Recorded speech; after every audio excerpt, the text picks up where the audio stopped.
Ooh, hello, we're back, baby. Air raid siren. That was creepy. Oh, I don't like that at all. I've realised as I get older, my level of creepiness is going up, and I'm just going to lean into it. So, hello, everyone. Creepiness or weirdness? Weirdness. Yeah. I am your Dungeon Master, Mark Sherlock Holmes. Good to see you. Nice, thanks for joining us. I'm joined by these lovely people to play some Dungeons and Dragons. We've got Rhiannon Fwost. We've got Kim Witcherts. Hello. We've got Thomas Wazel and Quady Warrison. Unfortunately, we do not have a Quizquap, as he is looking after his poorly partner. And I think this is a rare So I get to run. no Chris Yeah. Trott. It's very rare. not happening. That's As rare as a no Tom Hazel. So we're a mess. Yeah, we're a it's gonna mess. be a mess. It's going It's to a be bad. disaster. Yeah, it's Disaster. going to be bad. It's actually just nice and quiet. Yeah, it is nice. Yeah.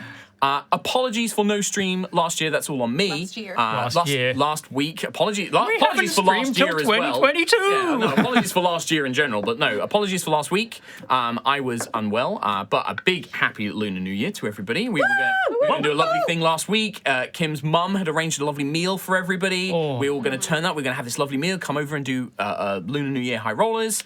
And then for some reason, my body decided it had a weird phantom pregnancy and I wanted to throw up if I tried to get out of bed. Which is very weird because we've got a real pregnancy in the house! We're having a baby! There is a baby!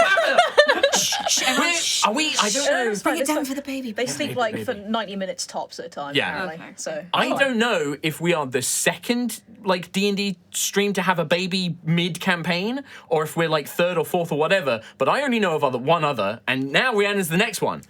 Eat your heart out, Laura Bailey. We got our own baby. I don't know what I'm doing. But yeah, big congratulations to Craig and Ree. Thank you. I mean, yeah, obviously, just very excited to meet the wee baba. I'm going to excited. give them their first D20. Yeah. Yep, absolutely. Maybe Yeah. when they don't choke on it. Maybe one of the Yeah. I'll give him a big giant- soft one. The, Like that one, yeah. Yeah, the give him a huge big one. soft one. Yeah, Right, yeah. nice. Okay. But yeah, big congratulations. But we got a lot of stuff to go through because it's not just that. This is also the 7th anniversary. 7 years of high rolling. Oh, good. That's a lot. 7 years we've That's a been lot. doing this. That's a lot. Well, Many years. you've been doing it 5, 5. Since the start of Aerois. 6.5, 6.5-ish, 5.5-ish. Yeah. 7. Yeah, Matt was with us for about like a year-ish, I think. So it's like, Yeah. it's I weird. think I was But about these halfway through two, Lightfall, yeah. man, we're the fucking OGs. But yeah, just a huge thank you to everyone for all your support over the last 7 years. Thanks for sticking by us through like lockdown when it had to all be digital, the new studio that you guys helped support and make, all of our like a load of us shifting careers and our lives changing and just supporting us wouldn't be here without you guys. So Yeah, this is we're playing in an actual studio. We're playing D&D. It's Mark's okay. Crying. It's okay. Right. So I'm just an emotional guy. I'm an emotional guy. No, it's fair. A studio that we have been in for 1 year, almost, well, not to Yeah. the day, Almost. almost. but a whole year today. Yeah, so say today. Yeah, let's just. Oh, Yeah. right about today. But Making our dreams Rhiannon, come true. Rhiannon did a little special video to celebrate the 7th year anniversary, and we're going to play that right now. Right, Sam? Any second now. There he is. Oh, look at the babies. Babies! The babies. Oh my god, that one.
Love. So fucking beautiful. So beautiful.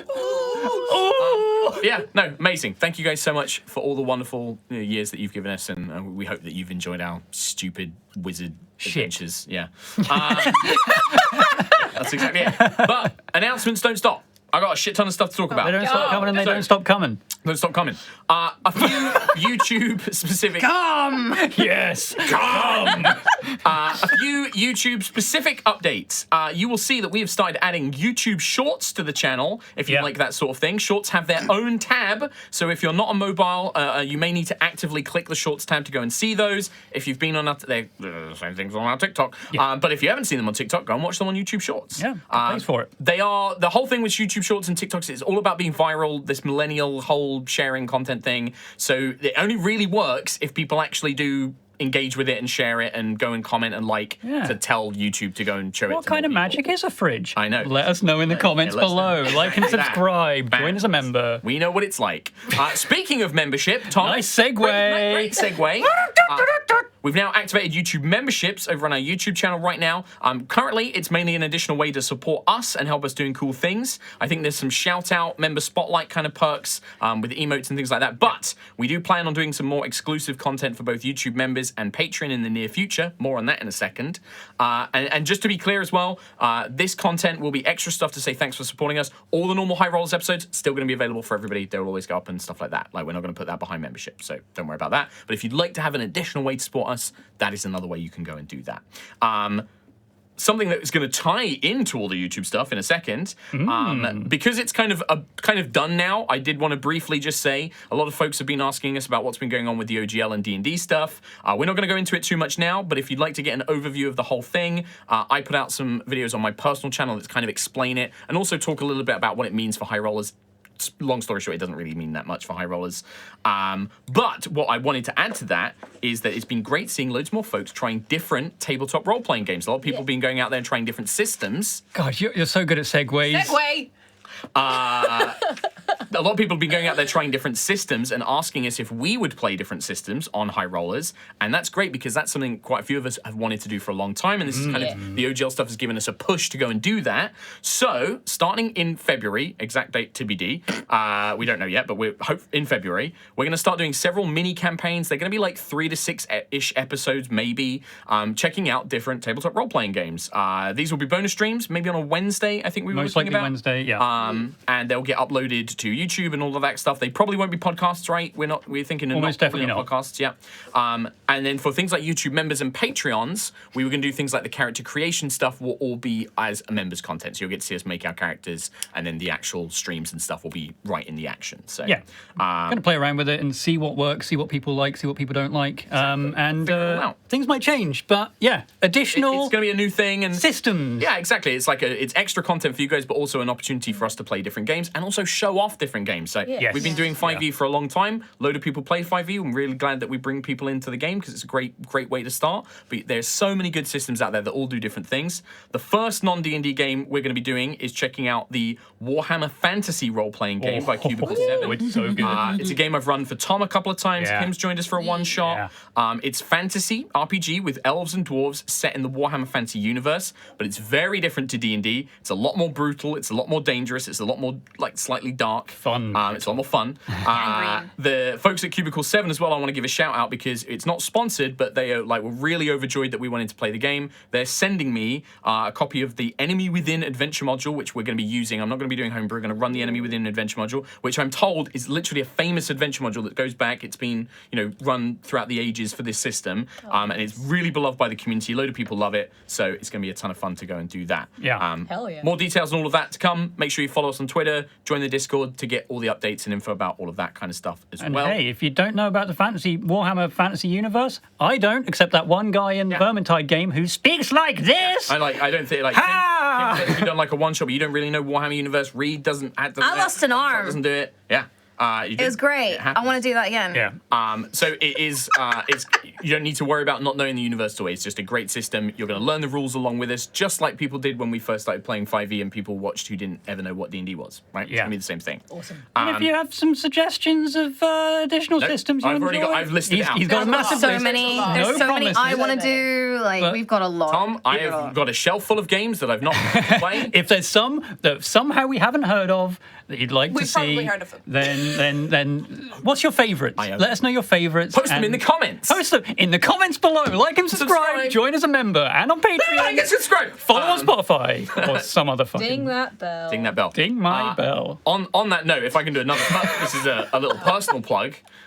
If you're also hungry for more TTRPG stuff outside of D&D, I've actually started DMing a Star Wars Age of Rebellion game on my personal Twitch. Excuse me, what?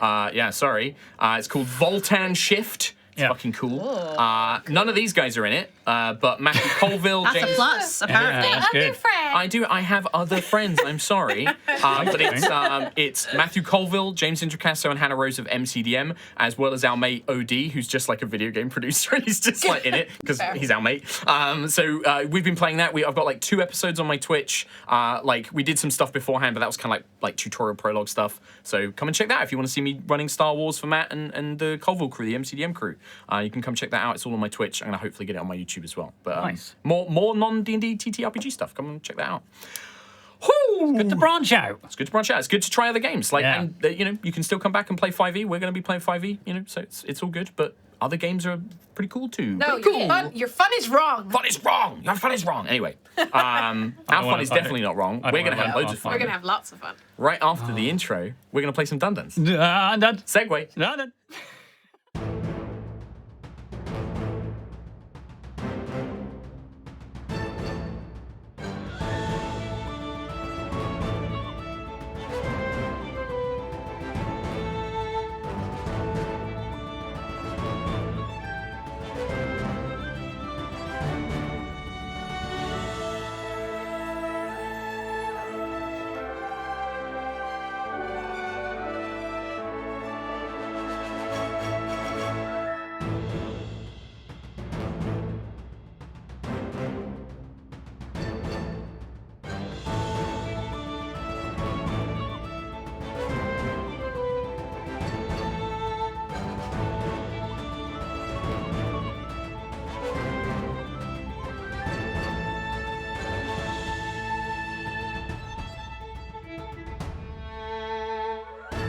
I'm naked. Hello, everybody, and welcome back. Really hope that didn't make it in. Anyway, welcome back to Aerois. Last time, inside the Horn Silver Vault, the party searched for the Star of Siaska, a rare and valuable diamond needed for the magical ritual to bring back their friend, Nova Vicha. The vault itself involved riddles and traps, and eventually a battle against an unending horde of vengeful spirits. Whilst protecting the halfling descendant of the Hornsilver family and their ship's cook Howard, the party opened the vault and obtained the Star of Siaska. A moving ritual was performed. Quill travelled to the Astral Sea and found Nova's soul. An intense conversation followed, and Quill tried to convince Nova to return for the benefit of Aerois. But the energy of the spell was quickly unravelling, and at the last minute, Nova took his hand, a wing, and she returned to Aerois. Oh. Happy tears and joy from the party, welcoming her back. But Nova, once the initial rush of a return had faded, realised that for the first time in a while, she was alone, no longer able to feel Tiangong's presence within her. And that, my friends, is where we're going to pick up a little bit. I am going to, and unless there is any, if you guys have anything that you would want to have done in this time, absolutely. Another level up? We are going to skip ahead a few days. I'm no longer naked then. You have had time to absolutely you would have had spare clothes here on the Storm Chaser, an identical outfit to your character art. But no, basically the trip back to Horizon is uneventful. It takes a few days. You probably arrive back in Horizon, and also you're absolutely going to do things like go and find Nova's parents, find Thalia, catch up with everybody. And I didn't want to spend a whole session just mainly kind of going over stuff that we know is going to happen anyway. So, especially as we want to kind of crack on with things moving forward. Yeah. But if there is anything you want to do, absolutely tell me. But I was just going to suggest that maybe we jump ahead a little bit of time. All I want to do is promise Howard his fridge. Okay. Yeah, you have to go get it. Yeah. Where did you buy it? Horizon. Right. Okay. That man is nowhere to be found. We're not in Horizon yet, Mark. When you get to Horizon, the man that you bought that fridge from, what was his name? Zim Zam Zambalore. Nobody has ever heard of him. Why the fuck would you do that? Sorry, I wasn't here this week, and this is the first time of me hearing that you got conned. Yeah. It was when by everyone a was man having who a... sounded exactly like Zimzam Zimbalor. He was very convincing. Very He convincing. was. I was at my wit's end. Everyone was having a spa day, and I was trying to figure out how to make this fucking fridge. It's true. And in the end, someone came up to me. He said he was good at some school of magic. I don't even remember. Conning. Hopefully, it was necromancy, the only applicable school for fridges. It's all about preservation. But I mean, I don't. I've got tools. How much did you give him? I gave him a lot of money, didn't I? You gave him like 200-300 gold or something Was like it that. 200-300? No, it wasn't. It wasn't a crazy. It I was thought like it was like 1,000. or No, something. I wouldn't have pretty put sure it past wasn't him to 1,000 give him gold. 1,000 gold. I don't know. I don't care. I knew as soon as you gave him that money, I was like, I'm not writing it down. Yeah, it's gone. Locate creature. Doesn't work. Howard, I'm so sorry. He's a plane. planeswalker. How else would he have got to Aerois? My next character in campaign 3 is going to kill that man. That's going to be your That's whole your sole backstory. mission, is finding You need to him. find the planeswalker, Zimzam Zimbalor. Something in the back of my head. Oh, my friend. Oh, this man! I've travelled across multiple worlds to find him. Anyway. The hunt for Zimzam. You can definitely spend a couple of days One doing shot that. one. That is, write that That's the down because I'll Christmas. forget it. That is Jingle Jam one shot, hell yeah. 100%. The hunt for Zimzam Zimbalor. Anyway, to crack on. Just get Yeah. the wiki team to remind us. You will return to Horizon. Yeah. You notice that Horizon and the Astoria are on the move. And judging Quill, you knowing the world of Aerois and the maps and the sort of navigational skills of a cartographer and a messenger, they are in the process of heading towards Aelseraph. The Astoria is still not fully powered, and it is incredibly slow. Horizon is able to move faster, but is protecting the Astoria in this case, and is traveling with it. But you sending spells, you catch up with Rain, you know where to meet, and you make your way back to Horizon. During that time, Nova, you absolutely can get clothes, but weapons and armor would have to be mundane gear for the time being, unless you would like to fully examine the stuff you recovered from the Horn Silver Vault. We got a... Adamantine scale armor, Yeah. bracers of archery, +2 longsword, and staff of frost. The longsword, by the way, Racing there is archery. more to the longsword, but it has not been fully identified yet. The longsword needs Here's to be... a sword. Yeah. I'd like to imagine that it's just like Nova's moping around, like maybe in her bunker or something like that, and then Nova Halo just kicks in the door and is like, weapons! Sword! Armor! On your feet, soldier! You are not protected. Take this stuff. Make it work. Might not fit. We'll make it work. Okay? Put it on. No more dying. I don't... Stop that. Just so we're clear, Ayla, we don't actually know what the sword does yet, so if you want it identified... Swing it around a bit. See what it does. Don't do that, don't do that. Don't just swing it around and see what happens, because it might explode. Actually, this Especially room that has outside exploded before, so Yeah, we should make we it. don't want to do that, so... Points at the wall where it's been prepared. Yeah, it's been like you can see the joint. The scale armor will need to be resized by a proper blacksmith. It is currently made for a dwarf warrior. Nova is definitely not a dwarf proportions. cover one But boost. if you could, and because it is adamantine, you will need a very talented blacksmith. You will need to find a master blacksmith. Oh, I wonder where we'll find... There will be somebody that you can Horizon? find for that. Yeah, Horizon will definitely be able to find somebody that So can is do that. Max not very talented? Max is very talented. Yeah, Max would probably I be was able to work. hoping it would just take him longer. You just want to see Max. Out of the people that you know, Maximilian would probably be able to do it. Rethra, the wild elf, would probably be able to do it. They were a smith as well. Or like a really talented dwarven smith. This is dwarven armor. So. Zimzam Zimbalor. But so that would have to wait. But you can you can definitely do that when you get to Horizon. The longsword, if you want Quill to fully examine it, I can give you the details on it. I don't know if I can fight anymore. I mean, sure you can. It's just Before, same as always, right? but before Tiangong was guiding me, teaching me how, and I don't have them anymore. I don't know. Nova, not all of that was Tiangong. If there's one thing I know about Nova, is she can learn and listen to lessons. So it would have sunk in, I'm sure. Do you want me to throw rocks at her until she can learn Not the wrong fight thing again. I'm sure Tiangong learned as much from you as you did from them. Lucius would probably be like, "You say that they are gone. Does that mean that you can't use magic and things like that? Have you tried?" I'm too scared to try. would you like me to help you? I can, I connected with Sentry's Matrix. Maybe I can see if there's magic still there. I could try, maybe. Get the rocks. I'm Get just. the rocks. On it. I'm scared that there is nothing. He kind of just puts his hand on your shoulder.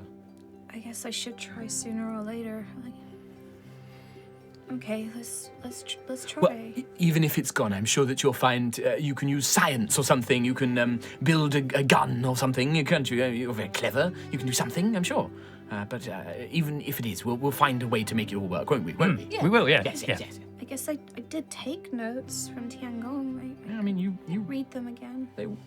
it's strange. Like now that you think about it, it's like they were like you felt them like a guiding hand, like a mentor. Like you were holding the weapon, but it was like their hands were around yours, guiding you, showing you how to strike, showing you how to move, and you can remember those lessons, but. Yeah, there's that lack of confidence, right? Like it's probably This is the first time she's been out, like the training wheels are off. without anything, because like she met Tiangong very shortly after she left Vortensar, so this is so weird, like just not. It's like there is a presence missing. Yeah. I was saying that the presence missing, but there's still that weird sensation. Maybe not something. Maybe I don't know if that would scare Nova or if that's curiosity, but yeah, and not in the same way, but something. How can we help? Would you like us to do something? Do you want to just try casting a spell? I can clear the wolf pack out, or if you want to try and cast a spell on the wolf pack, I'm sure that they wouldn't mind. Cast a spell on me. I've seen some of the me. spells she casts. Hit me. Don't kill me. Hit me. Okay, I could throw a rock off the side. I'll turn the rock from going to throw it I at. don't think the ship would have rocks on it, but there's probably like Ayla I has rocks. collected them. They're in my She has pocket. training rocks. Sure, Ayla The has. wolf pack. Ayla I has have training rocks. in the haversack. I've got a compartment dedicated to Just training big rocks. rocks. It's just like Which- a pile yeah. of like Does The 10 wolf pack rocks. needed training. Yeah, As I walk I around- rescind my comment. Yeah, As I she'll walk be around great. Aerois, The ship does not have rocks. Ayla has Yeah. rocks. Has rocks. If I spot a good rock on the way, I'm like, oh, that's a training Right, rock. okay. I'll save that for later. That's a cutter. All right, I'll throw a rock. you throw a rock. I'll try and Eldritch Blast it. Okay. You watch, and for a second, like you're like, oh, I was right. It's all gone. But it's strange. The presence of Tiangong is gone. There's no doubt about that. They, as a being, were destroyed, along with the others, and you have been brought back, but they have not. But there's like a vestige, an echo. Very much like you managed to summon like a manifestation of Tiangong when you tried to manifest your echo in that way that you would kind of call them forth. And it worked, but they were less substantial, like it was like a memory of it. And the Eldritch Blast works the same way. You know there is no magic in you because Tiangong was the source of that magic. But it's like you can call on the memory of the magic, and that almost makes it real. And the Eldritch Blast casts. And but it is, you can see Nova had to, there was more intense, like she had to focus to do that. Like it wasn't natural. It was like, and then it's like it kind of appears. But it's like the magic remembers that you had it. That was weird.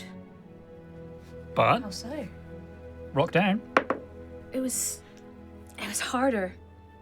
Before, it was like I think and Tiangong, and it made it happen. But this time it happened. But I had to remember what it was like. What did it feel like? When it manifests, I have to concentrate, and they're still not there. Interesting. I'm just writing a quick message to Quill about something. Well, as long as you keep hold of those memories, I'm sure you can still keep casting. Yeah, no, it's good to know. It's good to know I can still this is just very strange for me. Yeah. It's very strange to have an emptiness where once there was something.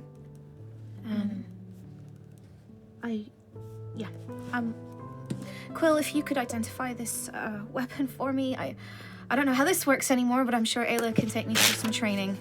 Yep, just hit things real hard. Throw it. It's like Katie pass.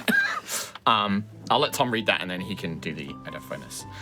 Like Lucius is like, well, this is fantastic. This is wonderful. You have your magic, and well, I'm sure that you remember all of Changong's lessons about swordplay, and I know a thing or two. I did practice. We could maybe spar, and we could, I'm a bit rusty. Maybe we could do a bit of dueling, and I would love that, Lucius. yes, of course, yes. Well, we'll set a time for it. We'll do it just before tea, and then we'll have lunch, and we can have that in my cabin, and we'll exchange notes. Thank you. Just for an instant. Can I do like an Arcana check? Yeah, sure, absolutely. Because I just want to figure out what that could possibly relate Sure. to. It's a high DC. That is a 26. 26. There was something of the Feywild about it. The thing that you saw, it's like you remember seeing them when you were there. Okay. Okay. Right. But yeah, Nova hands you back the sword, and says could you identify this to me? Yeah. No. Yes. Absolutely. Yes. Identify. All right. You cast identify. Is that how you cast it? I know you. Somatic components. Everything you are, everything you've been. So yeah. You are mine. Double claw weight. Double claw. It's not very weird. It's not legend lore, so you don't get to know everything it once was, but you do understand it. This is a blade. It has a name. Over it's a blade. I'll describe it again got a as well, name. so you have the Vowels visuals as of well. it. This well-made longsword has been crafted with fine dwarven steel inlaid with intricate runes dedicated to Siaska and the Astral Sea. It features a sapphire pommel and delicate silver decoration around the hilt and guard. It's a longsword. This is called Farseeker, the Starlight Blade. That's pretty cool. It is a +2 magic weapon, so it has +2 to attack and damage rolls. As a bonus action, you can speak the command word, which I'm happy for Kim to come up with. It would be in Celestial. To cause the weapon to create a trail of glittering starlight from the blade for 1 minute. Whilst this property is active, the weapon deals an additional 1d8 radiant damage to any target it hits, and you can cast the spell Misty Step as a bonus action on each of your subsequent turns. Yeah. The effect ends immediately if you stop holding the weapon or are incapacitated. Once you activate this feature, you cannot do so again until you finish a long rest. And it's called Farseeker, and it should be available as a custom item to add. Are the runes dwarven? They are. Can I read? Yeah, it is a prayer to Siaska. Oh, cool. I can't make up a prayer on the spot, but it's a lovely prayer to Siaska. But it's probably along the lines of seeking out the mysteries of Siaska's blessings. But it's a nice prayer to Siaska, basically. And it almost the runes have been shaped to almost look like stars, and it's like they're on a river along the edge of the blade. Ooh. Yeah, and it is called Farseeker, the Starlight Blade. I think, Nova, this might actually be to your liking. Now, it's not the same. I understand completely it's not the same, but spend some time with it, come up with a good word to command it. The word exists, I just want Kim to pick the word. So you know the word and you tell Nova what the word is, but I figured I'd let you come up with it. And you will, when you want to activate as a bonus action, you have to speak the word to activate it. So if you can't speak, if you're in silence, you can't do it. Butts. Those Ideally damn not, dwarves.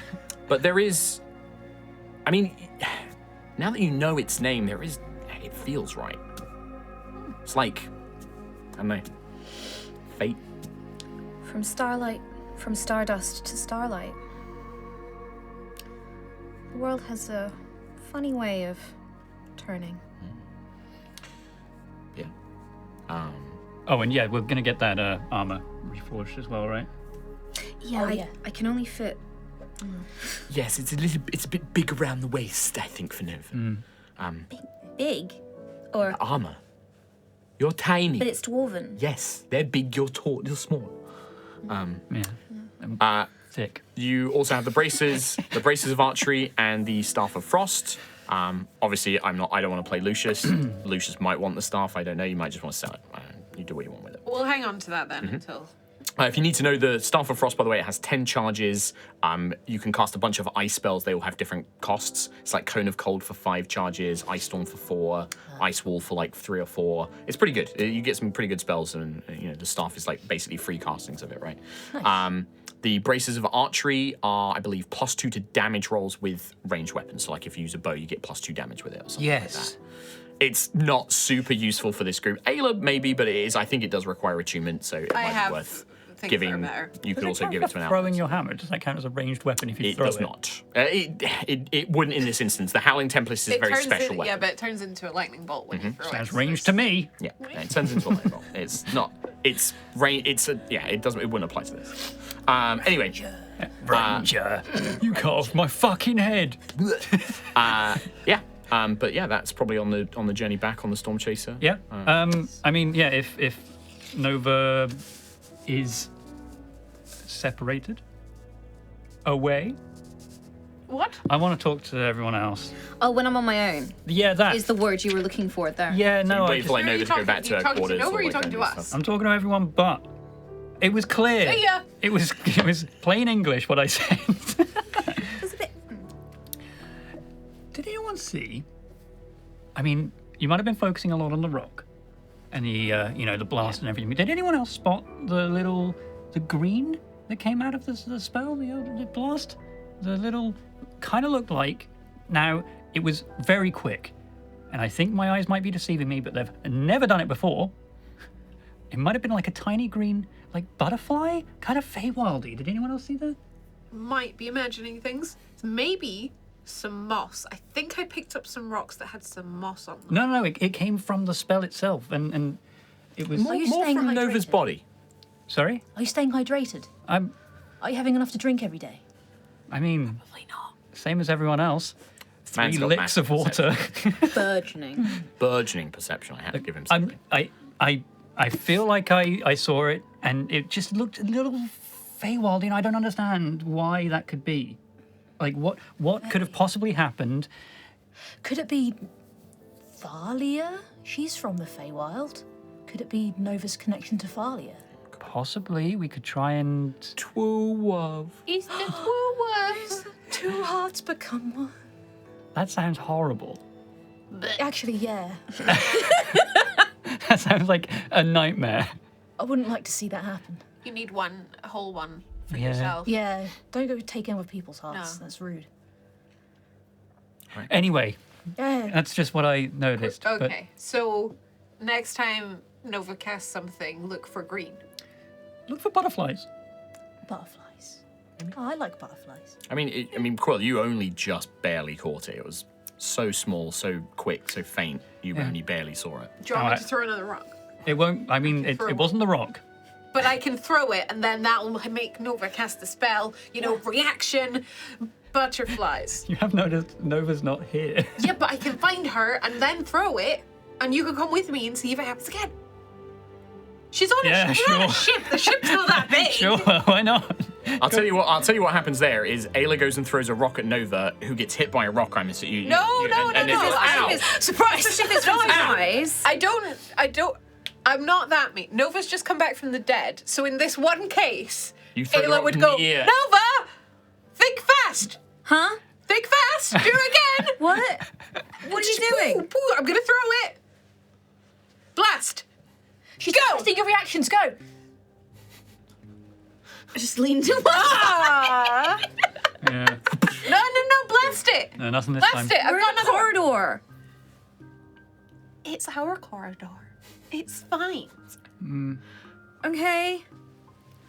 Blast it. Make a ranged attack roll for me. Do it with disadvantage, actually, Kim. My jaw! Again? I've blown another fucking hole. 6 plus 11.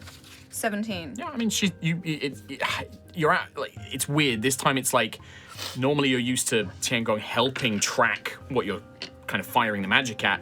Now you're like, oh, I have to work, it's going to be there. And then you do just about manage to catch it. You triangulating the angles. You're like, Simba, and she does catch it.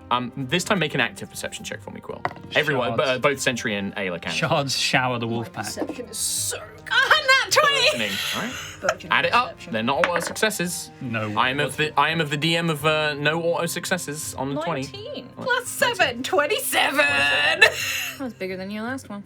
Oh my god, did Ayla beat Quill? Oh, she did! No. What'd you get? 23. 23, and then 19 for Sentry. Ayla is the only one who catches it. But it's not, you don't see a little green butterfly, Ayla. Okay. There is a strange, like when Nova cast that Eldritch Blast, and it's only because you've never noticed this before, and it's because it's not necessarily tied to you, but it's like you feel a gust of wind, like a very brief, like brush against you, like, and you know it came from Nova when it was when that spell was cast. You would know if it was just the atmosphere, like you're a survivalist, you know storms. Know the air. Yeah, you feel the air. No, but I think no, I'm it's like imagining it's like a gust of wind almost. I must have been imagining things. Thank you, Nova. That was really. Please don't do that again. Okay, but I'm just like testing the reflex. You were doing really good. We're going to spar and we're going to practice that way. We're going to do it very organised and very civilised. We're not going to throw rocks. Please don't throw rocks Lucius and is blast running about eldritches. going, stop blowing holes in my shit. Please stop destroying things. It's my shit. I don't want to get a reputation as someone who keeps blowing up ships, specifically this ship. No, we're going to rope off downstairs. I'm going to have lovely seats and cushions when we want a little resty, and then we'll have a little spa. Okay. That sounds nice. I've never been to a spa. I've got a lot of rocks, so I thought we'd give it another go. Maybe on the deck. Sure. Okay. We're just trying things. But I'll warn you, though. That would be nice. I warned you. I didn't just I throw it. appreciate I mean, you that. say think 'Cause- fast, and then you waited like 5-10 seconds. No, I waited until I pointed. I said I was going to throw it. I mean, it was the most warning one can give for a think was- fast. yeah. There was no need to really think fast. It was a think slow. It was Extremely considerate of you. I thought so. If I said think fast to one of the wolf pack, I would have just thrown the thing. Yeah, She would. yeah. That's how they learn. I saw them all flinch when you said think fast. Well, all but one. There is that one wolf pack who was looking at you. It's him again. He just scampers off. Every time Where are you going? I mean, he can't hide. You'll walk down the corridor and you'll see him later. But That reminds me, I checked the crew logs for the first time ever. Yeah. I found out Howard's last name. He did actually tell us his last name. Oh. He's not on the crew. that one wolf pack. I don't know who he Where is. did he come from? I don't know. Have you seen the new Puss in Boots movie? I haven't. No. Okay, so there's like a wolf guy in it who's got this like menacing coat, and he looks menacing as fuck. And like now, I'm only gonna picture him. He's just like there in the corner with like this big dark hood and red is that the glowing one with the eyes. They call him seams? He has like, a Strider. scythe. He has like two scythes. Yeah, basically like a strider. So cool. He's fucking mega cool. Anyway, and hot. Right. I'm gonna watch the Puss in Boots movie. Yeah, me too. So He's doing really well. you guys are welcome to keep RPing, but would you like to jump to Horizon and do some other stuff? I or- was gonna take Quill and go, okay, thank you, Nova. We'll see you in a bit. And I'll just grab Quill and just, Ow! Ow! Yeah. Okay. Yeah. Ow! Yeah. I was imagining things. Turns out. So oh, no. don't. You didn't see something. No, I didn't see anything. There was no butterflies. But when okay. she did that time, there was a little gust of wind. We're on an airship. No, I know. Now that Ayla says it though, 'cause she got like 23, and that prompting, you're like, oh, there was that weird kind of like, I did feel something on my feathers, but I thought it was just the wind on the airship. But like when Ayla says it, you're like, oh, that was I know the weather. Weirdly timed. That's true. You do know the weather. That wasn't the weather. Okay. No. Okay. So we got little butterfly, gust of wind. You want to throw another rock? I mean, yeah, but she doesn't want Okay. me Let's to. not throw more rocks. There you go, Sentry. There's all the evidence. Work out what that means. Now it's your turn. You saw butterfly. I I've got done my gust bit. of wind. Win. Think of another way. And butterflies. The temple. What? Your temple. Your temple of Hesper. Yeah. In the storm. Temple Yeah. of Hesper. It was windy there. It was windy there. Windy Valley. It's. Fucking windy. It was windy. It was windy. It was. It fucking windy. windy. Right, it was heckin' windy there. Yeah. It was. So maybe It was a wee bit blowy, as they say. it's to do with the. That's You the see wild that? elf sound. And it was magical. It Kim, was magical. I'm glad that we can share in this enjoyment. This I'm is how I feel most of the time. It's great. It's a great feeling. Maybe she's connected with Funny. I'll show you. different magical Oh. places we've been. Right, because we've been to the Feywild, we've been to the Heckin' Windies. That's what it's now called. The Heckin' Windies. With the heckin' Wimdy Valley. Yeah. It's just a complete Valley of Storms. Windy City. Yeah. I remembered it. site Valley of of while. Storms, that was it, yeah. Yeah, great yeah. religious meaning and Sorry, cultural Reed, And heritage. also- from now on, Fucking Wimdy you have Valley. the excuse of being able to go, baby brain. Baby brain. It's taking the blood. I got the baby Windy brain. Valley. Windy Valley. It's Wimdy Blabby. Yeah. Wimdy Blabby. Windy Babby. Okay. Oh dear. So maybe she's formed some kind of a connection. Okay, Or maybe now, she's always had a connection, but because of Tiangong, she's never noticed it before. right. Like how, like Lucius's magic is about colours, and maybe Nova has some kind of like, Journey magic. I don't know, The ninth school of magic. journey magic. The past. Friends I don't we know. made along the way. My magic comes from a glowing orb inside my chest. So Mine comes from a dead god. magic can come from. I just threw Oh, this in. magic can come from anywhere. From Aerois is full of magic. This astral space is full of magic that I've never seen before. It could come from literally anywhere. I don't know. You know what? I put a lot of pressure on you to try and figure this out. I was joking at the time, but so far, that's a good theory. I like it. It's better than turning a key on a statue and then having that try and destroy all your. Yeah, I think we need some kind of like puzzle protocol that we need to follow next time. No. Please don't take that away. I want Rhiannon to turn more I get keys. curious. Yeah, Yeah, I like that. yeah. Didn't really. No, you know what? We're here now. It's like it's an enthusiasm, almost. So, just showing, Don't just share memes. showing pictures on a just half look at podcast, me, half it's so stream. windy. We know the meme. Blowy as fuck, man. Also my last day. But I don't know. That's my theory. If I'd. Yeah, it's good. What other things, if those two things have happened? What would be the worst thing to happen? Volcano. Well, we did go Space. to Astral Sea. Yeah, space. So- Astral Sea, that's bad. Meanwhile, while you guys are having it, Nova, anything you want to do? I was wondering if I could connect with Tornado. We don't have to do the whole thing out, but I guess the main thing is just check in with him and ask what's happening in Vortensar. I think that would probably be like, I think that they would probably have met up with you to go, because Tornado would probably want to go and see your parents as well. And Yeah. know that, he's okay and stuff like that. So I think he's probably on the Storm Chaser. Okay, and like okay. that, you guys can spend a load of time catching up and just kind of like, I mean, like, the relationship is different when Yeah. you've come back. He's always been goofy and he's always been like really silly and stuff. And you know that he loves you and cares for you, but it's like a protectiveness now. It's like you can see that he was terrified knowing what had happened to you and that he couldn't do anything. So like now it's just like not overly protective, but like he's really like there's seriousness to him that there's rarely there before. And like, you probably have a couple of like really long conversations talking about like having this realization of like, oh God, like you're literally going off and fighting gods and like there's this war that's going to come to our planet. Like there's things that he wants to tell you that, and like, things that like, he's like, yeah, don't tell mum and dad. And like, is there anything you want me to do if anything happens to you and stuff like that? Like, Does he still say bro though? Unfortunately, there is always going to be a bro in there. No, that's matter how good. serious he gets, like it is part of his vernacular that there is like a really like he's like just if anything happened to you, bro. And then he kind of catches himself, and you can see he's trying not to do it, but like he can't help it. you can bro. It's okay. Thanks, bro. But yeah, and I think that there's probably like it's again we don't have to necessarily roleplay the whole. Yeah. I think just like Nova would be asking what happened in Vortensar afterwards. Like, are the people okay? And Yeah, and there would probably be some discussion of like, I think Nova would know that they probably hate her because as far as they know, Nova's responsible for the explosion and the death of Harmony and Shansara. no, Tornado will tell you, he's like, well, I don't think they hate just specifically you.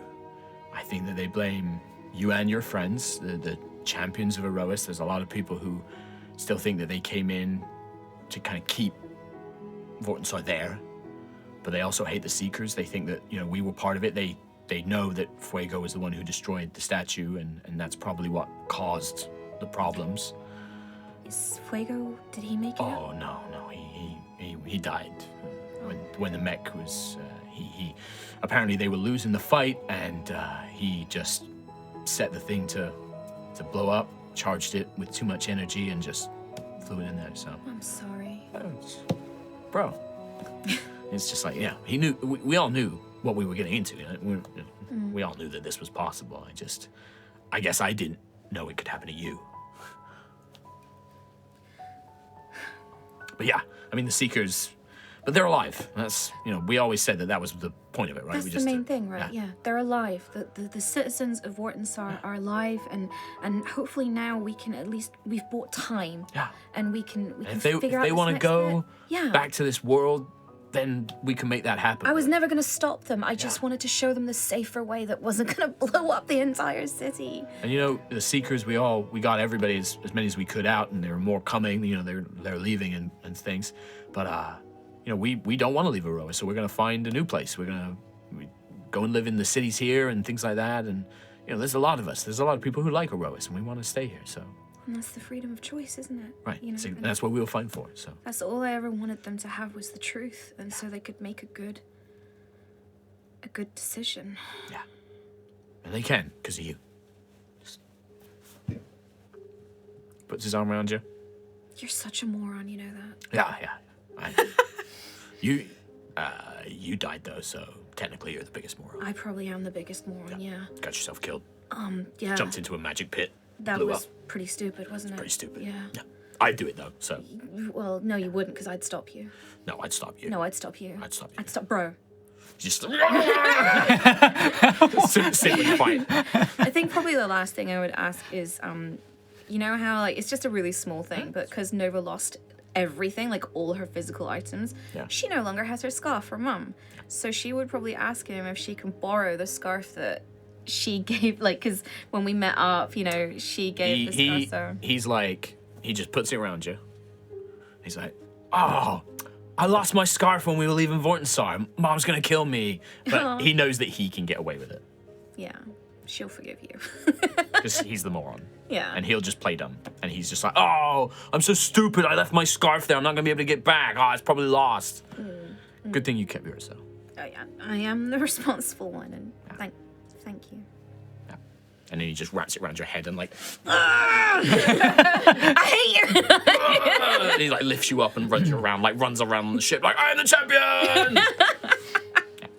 Turns into a 12-year-old. Yeah. Yeah. I think very much needed from both of them. Good. Would you like to continue the theorizing? Nah. Okay. I mean, you can. But I like the idea that I feel like you would stretch that out as far as you probably could. Oh, I like the idea that while you're theorizing, you just see Nova tornado running past, just. We just hey, everyone, step back a second. Okay, and volcano. Yeah, maybe.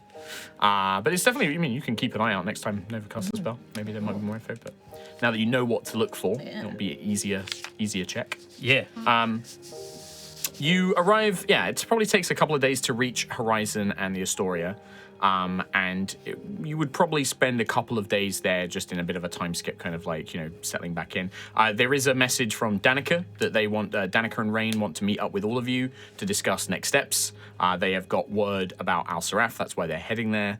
They have a plan that they're like, yep, it's going to take us a while, so there's no rush, but we have a plan. We've been working on things while you've been away in Vortensar. Rain kind of relays all this through messengers and couriers and things like that. You also have a message from Azaria Perel, saying, basically, I still have all your money. We're working on the ship. She has found a way to obtain an energy source. It won't be super powerful, but she has found a way to capture 2 opposed elementals herself. Okay. So if you don't have time to do that, but it won't be, if you want to get super powerful ones, that's still on you to do, but cutting, if you are desperate and are unable to, she has found a way to do that. But it is going to cost money. It's probably going to cost the money that you gave her to like procure that kind of system, Right. To do that. But she says like if you she's like when you come back, there's a message probably delivered by a skeleton, like just turns up. They're just roaming the streets now. Yeah, it's like it's dressed nicely. It's dressed like a little butler, and it comes with like a silver plate. Oh, that makes it okay. Oh, whose ancestor is this, do you think? Yeah. And it basically is like a come by and see me. Let me know if you need anything. Working on the story and everything else. But Can you write, need you to stop sending skeletons on that? She is a master of magic. Probably no sending. Yeah. This is unnecessary. Yeah. she's a wizard. She ain't got no sending. Do wizards get sending? I'll check that. I don't know, probably not, but it works for Azaria. I think it's cute. Well, It fits her aesthetic. It's waiting for like a response or something. oh, right, yeah. So do we want to go ahead with the backup energy power plan? Wizards do get. I suppose. I mean, Yes. didn't Lucius say that he threw the magic sphere into the... I did, yeah. No, I threw it in there to try. Oh, so we actually have no way of capturing, even if we want. Well, I mean, maybe there's another way, but I don't want to. What if she turns me into a zombie or something? yeah. Can we pretend that like it got stolen or something? Can we just maybe we don't bring it up? Maybe say it was on me when, As long as you're all right with that, I don't want her turning you into a zombie. It's okay.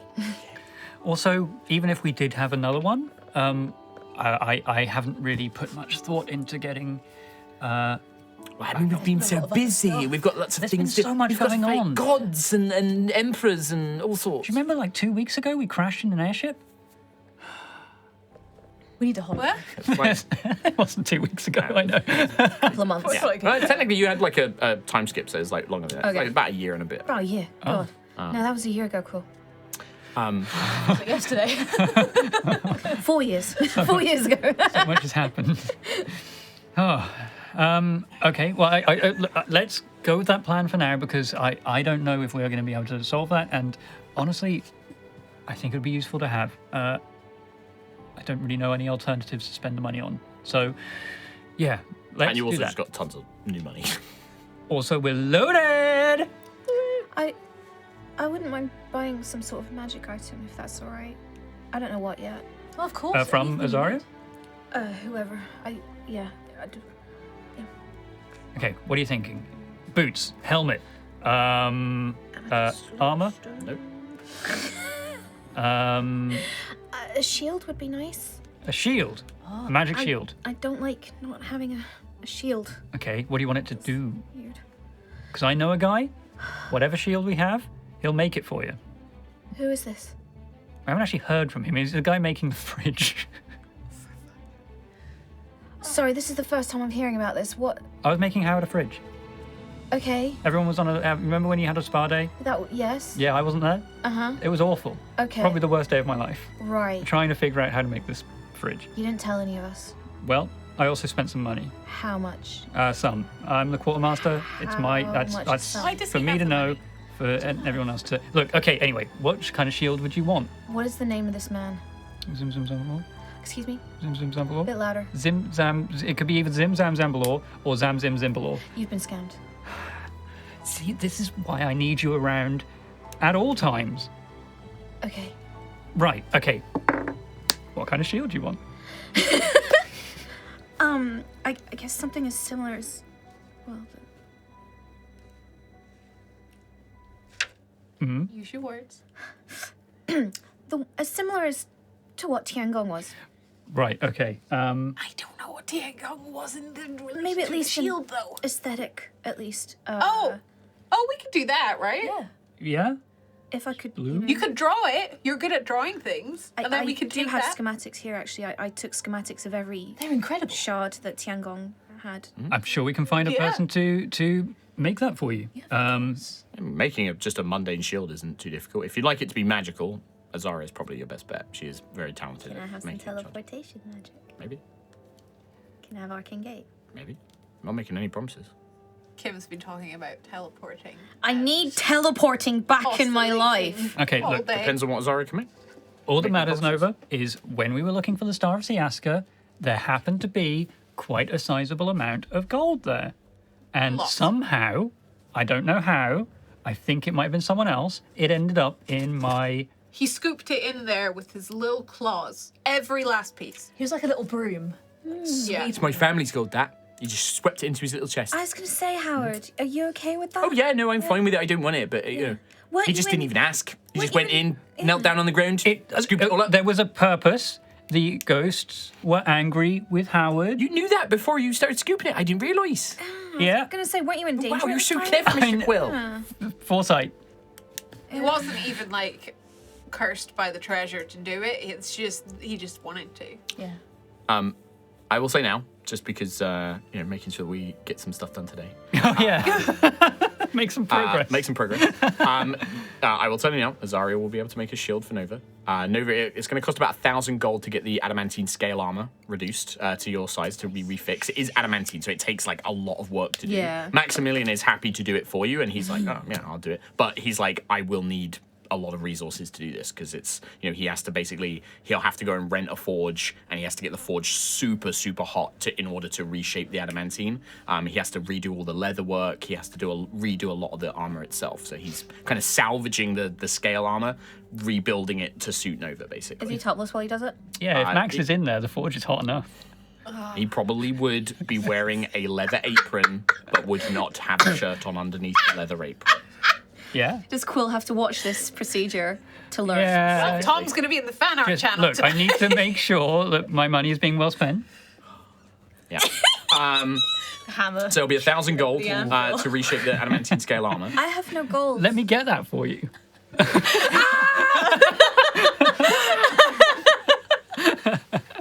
I have no gold. Quill has lots. I'll cover it. All right, mark off 1,000 gold. 1,000. Done. No, do it now. I've done it. Have you? Yeah, I Yeah, have. you did. Okay, right, nice. So what is this on? So it's adamantine scale armor, adamantium scale armor. Scale armor. So if you look for scale Got it. armor, it might be able to find it. And I believe it means that basically critical hits don't work against you, which is pretty Even against, like, Vorpal. Oh yeah. While you're wearing it, any critical hit against you becomes a normal hit. But So, also, Vorpal weapons on a normal hit do tons of extra damage. Yeah, They yeah. can't decapitate you, but they still do loads and loads of damage if they roll a 20. Damn. It's only against I would say adamantine armor only works if that's a weapon attack. So it's like a bow or a Yeah, sword. yeah. If it's like a magic spell, the adamantine I'm still gonna crit it. Or maybe people are gonna be like, that's not the royal rules, and I'm like, makes Okay. perfect sense to me though. Our that game. the armor won't Adamantine do it. can't stop when someone crits your mind. Yeah, Yeah. exactly. True. I've got disadvantage on stealth as well. Yes, yeah, Oh. it's heavier than the. It's heavier.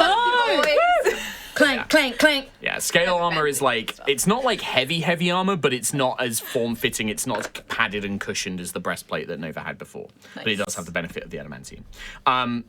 Azaria, when you go and see her, you get directed, she's back on Horizon, she's not on the Astoria now. And she is, she would still be on the Astoria, so you have to travel over to the Astoria. And you find her in her like makeshift lab that she's taken over, basically, and it's very easy to find because you just look for all the skulls and the black. But you actually find her not sleeping because she's an elf, but like meditating, basically. But like she's like curled up in a chair, a big bone throne, Bone throne. and she's like curled up and like she's just like sleeping, like she's just sort of like fallen asleep. She's so peaceful. Scare her. Don't scare her. You don't know what she's going to do. That's Lucius is already worried about being turned into a zombie or something. Yeah. Azaria. Sorry, Burrell. For a moment, her eyes are pure black, and then they turn back. Hello. Hi. Hi. Sorry to have disturbed your trance there. No, it was very peaceful. I didn't realize I'd drifted off into a meditation. I've been very tired. Oh, a lot of work? Yes. Still busy. Any developments on the Astoria? We are making good progress, but it is such a vast and incredible piece of enchantment and technology, which I still do not quite fully understand. But yes, we are making great progress. Wonderful. Most of the systems are now functional, as I understand it, is the terminology. But yes, Great. Well, we received your, I don't know what you want to call it, skelly message. Stephen. We received your Stephen, and I think we would like to go ahead with your variation on powering the Storm Chaser, capturing the Oh, elementals. very marvellous. I will take most of the gold I believe you left in my care, but I can make it work and also function on some of the other systems that we were discussing in the ship. But yes, I will get to work on that immediately. Great. Is there anything else I can help you with? You know, I'm always delighted by the little puzzles and trinkets that you bring me of things to make and craft and enchant for you. I died. Oh, yeah. Oh dear. I bet it was, well, oh dear for you, but rather exciting. Was it enjoyable? It was peaceful. Yes, it is. I got to swim amongst the stars. No remains were left, I assume. You would have brought them. I lost everything. Oh dear, what a shame. And that's the first sad news. The second sad news is we're actually bringing you a mundane shield. But we'd like it to be enchanted in some way. Nova has some plans. Yes, of course. I was wondering if you have time, if you could enchant this with some sort of teleportation, maybe dimension door or arcane gate. Yes, I mean, with enchantments, it is not always necessarily within my control to determine exactly what the properties will be until I have made the item. Fluctuations of magical energy, the resources that I have available, but I can do something. I can't promise you exact effects right now, but I can certainly make you something. Thank you. Yes, no, I will do my best. I'm knowledgeable of these spells that you mentioned. I should be able to replicate at least one of them, at least. But yes, I think I can do something. I already have an idea, and you wish to keep the design as it is, yes? That's fine if you do. I don't mind. Okay. Do you know Nova's old shield that she had? Do you remember how that looked? I have a perfect memory for up to around about a month. Wow. Yes, I remember the design. If it could look like that, Yes. please. Would you like it changed ever so slightly, just to represent this transitional period, or would you like it to be an exact replica? An exact replica, please. Very well. Yes, of course. In terms of costs, Yes. we would be looking around 5,000, I think. Okay. Add such quite powerful spells in some way. They are not the most powerful, but they are not small spells. They require energy, and that must be provided from somewhere. About 5,000. And anything else, anything extra to replicate the style? No. That's not. No? That's not a problem. This won't be. This will not provide you any additional defensive magic, but it will enable you to use these spells as if you were able to cast them a number of times. Exactly. So it will not be enchanted in defensive capabilities, but instead would grant you these additional spells. That's fine, thank you. Of course. Anything else? I know that we had discussed improving your hammer. I did have some ideas, but it would be quite costly. What were your ideas? Well, the weapon is already at a point where I'm not sure if I can improve its general enchantment for harm and accuracy, but the explosive power of a storm excites me. And I had this idea of perhaps I could make it so that were you to strike a particularly critical blow, to make it more potent. Sounds good. That would be interesting. It would be, because of the nature, your howling tempest, I believe you call it, is already quite powerful. The resources to improve it further are greater and greater. It'd be about 10,000. Sorry, this is Nova's money. Oh, go ahead. I think Nova's okay. And with the handmaidens here, I should have both of these done within a few days. Wow, okay. A few days, perfect. Yes, normally it would take me much longer, but the maidens have shown me ways to speed up the process. Great. Well, I mean, we have a meeting that we have to attend to, so hopefully we won't get thrown somewhere else in Aerois, but we should be back to pick that up. Just send us a Stephen, and... It's not a Stephen. He is Stephen. Oh! He is my courier, my butler. Do you have others? Though, Yes, that are- of course. Yeah. One of your butlers. Yeah. Well, are their names the names that you give them, or are they? Yes, Their they're the names I names. give them. Right. they're Any not their recollection of Oh, I their... don't know their original name. Right, okay. No way of tracking who that is. So Could probably speak to them. that's but- Stephen now. Yes. Who was he before? It doesn't matter. He's a messenger He now. was somebody before. Maybe Quill. Who knows? Just remember where she got them from. Oh no, wait. She said she just got them from Yeah, a she just gets them graveyard. from anywhere. She does. Yeah. It's fine. I just need to step outside for a minute. Probably a family man. Probably loved his children. As Sentry leaves, you pass by the little skull on the wall. Ah! No. Barry, shut up. Okay, well perfect. that's great. If enchant those, and I don't think we have anything else. Right. So All right. meeting Danica. I will need to do the Howling Tempest before the next time we play. I Yeah, will do that's an fine. improvement for that. Shield. Search for Gateway Shield. The physical design. The physical design you can obviously it would look like Tiangong Shield. It but was pre-made. It was How did he know? How did he possibly know? how could he possibly know? Oh shit! You've been winding up Kim all day in Discord, being like, no portals. so well, Mark. Fucking, you better not forget it either. You did ban me from the Amethyst Lodestone. I though. did not ban you. You did. You I was got. like, I gave it to you, and you jumped in a pit and got all of your shit blown up.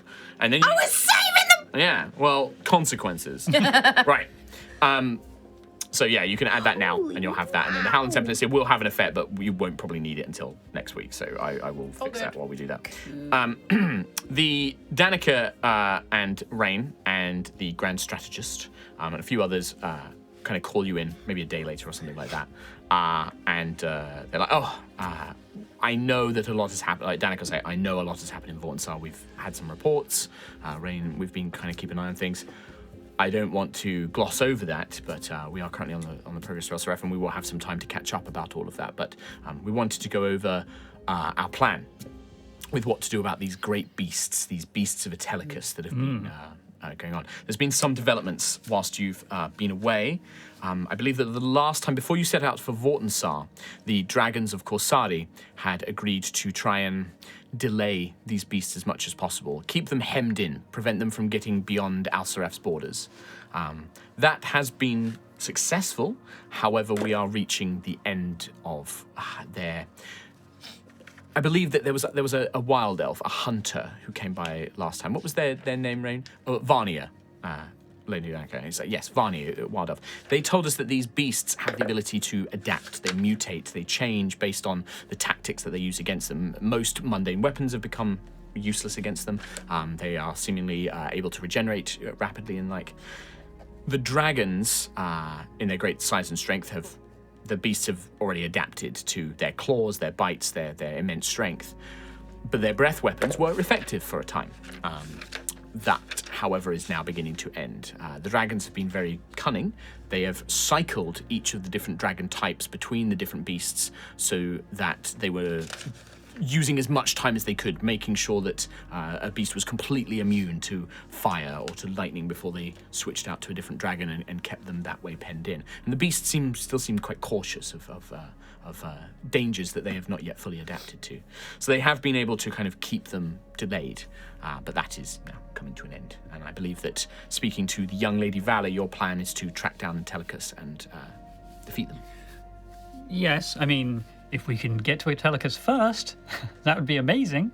But somehow I feel like that's not going to be... The last time I spoke with the young Lady Valor, who is still researching everything, she believes she has done all she can to locate him and it still has no effect. When we last discussed it, Valor believes that these beasts are somehow interfering, masking where Atelicus truly is. Until they're defeated, we may not be able to locate their domain. Okay, and just so I'm on the same page, there's one of land, one of sea, one of air. Yes. We've sort of divided teams amongst them all. There is the one that the Wild Elves and the Beast Folk of Aelseraph are calling Stonemore, the Earth Tyrant. The Wild Elves of Aelseraph and the Burrow Folk are responsible for basically keeping tabs on Stonemore and currently the Blue and Bronze Dragons are in wait. Blue and Silver Dragons, are currently in wait, supporting them. There is the Storm Wing, the Thundering Ruin, which is the giant eagle-like creature made of a living sort of storm and lightning powers, that sort of thing. The Red, Brass and Bronze Dragons are all dealing with that at the moment. and we are assigning a team of Dukes of Rano's airship fleets, and myself will be sort of responsible for dealing with that one. And then Surge Scale, they were previously calling it the Tide Hunter, but a few of us pointed out that that was a terrible name. Do that. And then the other two both began with an S. It was ridiculous. Surge Scale, the Tidal Doom, is currently being tracked by the Tritons, an armada of Orc free captains, and the White and Green Dragons. Along with a unit of trained and modified Guardians, I believe, Sentinel Prime as well, who have been adapting themselves for underwater combat, Okay. as they do not need to breathe and worry about that sort of thing. Okay. That's my favourite retcon yet, by the way. But Retcon? don't know. It's an Aarakocra thing. It's Oran speak. Yeah. So I guess we need to figure out what elements or fighting abilities we can bring that would surprise Well, them individually. to help you with this, the Grand Strategist has come up with a plan. You are obviously free. If you feel that you have something else that you wish to suggest, we would welcome your advice. But we have tried to make this so that once you were back, we could leap into action. From examinations, from study, we have reached the consensus that we believe that all three of these great beasts, if two of them are defeated, and one is still alive or is conscious, the other two seem to go into some sort of protected regenerative state. They return. We believe all three must be defeated at the same time. Oh, good. Okay, Now- right. A daunting task, Yeah. we admit.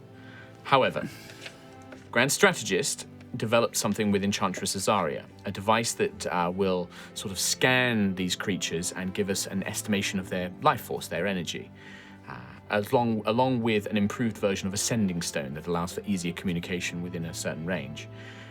With these two in place, with three teams, each headed up by powerful individuals and a large military force, our plan is to engage all three at the same time, use the communication devices to make sure that we are not, one group is not ahead or behind, and then use Azaria's these life sort of detectors to make sure that the beasts are within a close range of each other as we try and strike a final blow. With regards to this, when you returned, we wanted to say, where would you like to position yourselves? Against which beast or? Against which beast? Do you wish to send different members of your team along with different teams? Do you all want to focus on one? We weren't sure what you might want to do. We can make anything work. It doesn't matter. Well, you mentioned different dragons were going against different things. Now I'm trying to think, what is our elemental powers? Obviously, lightning. I've got a little bit of lightning and power. Cold and acid. Cold and acid. So maybe if we...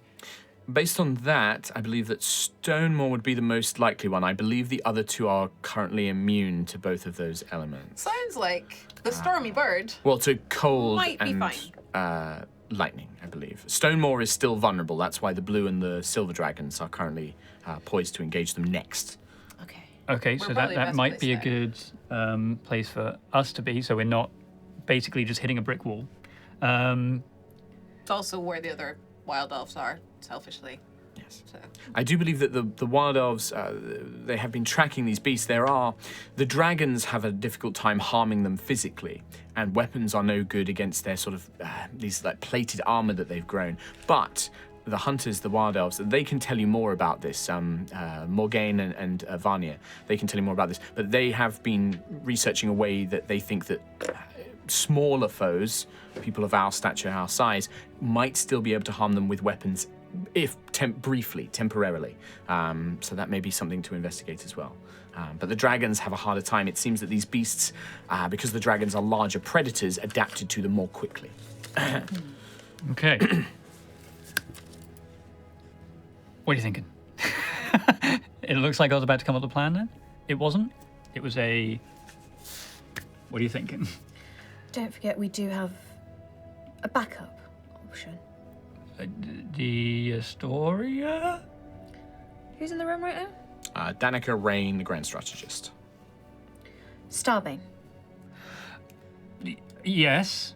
Yeah, we do have that as an option. What option are you referring to? I think I I know told that you have. Danica I know that you before, have yeah. communications with him, but No, I told Danica before that about that he said that he would help. Do we know how you would request this aid? Do we have? No, he a was means rather of contact? mysterious on that front. But I imagine he would join us in combat.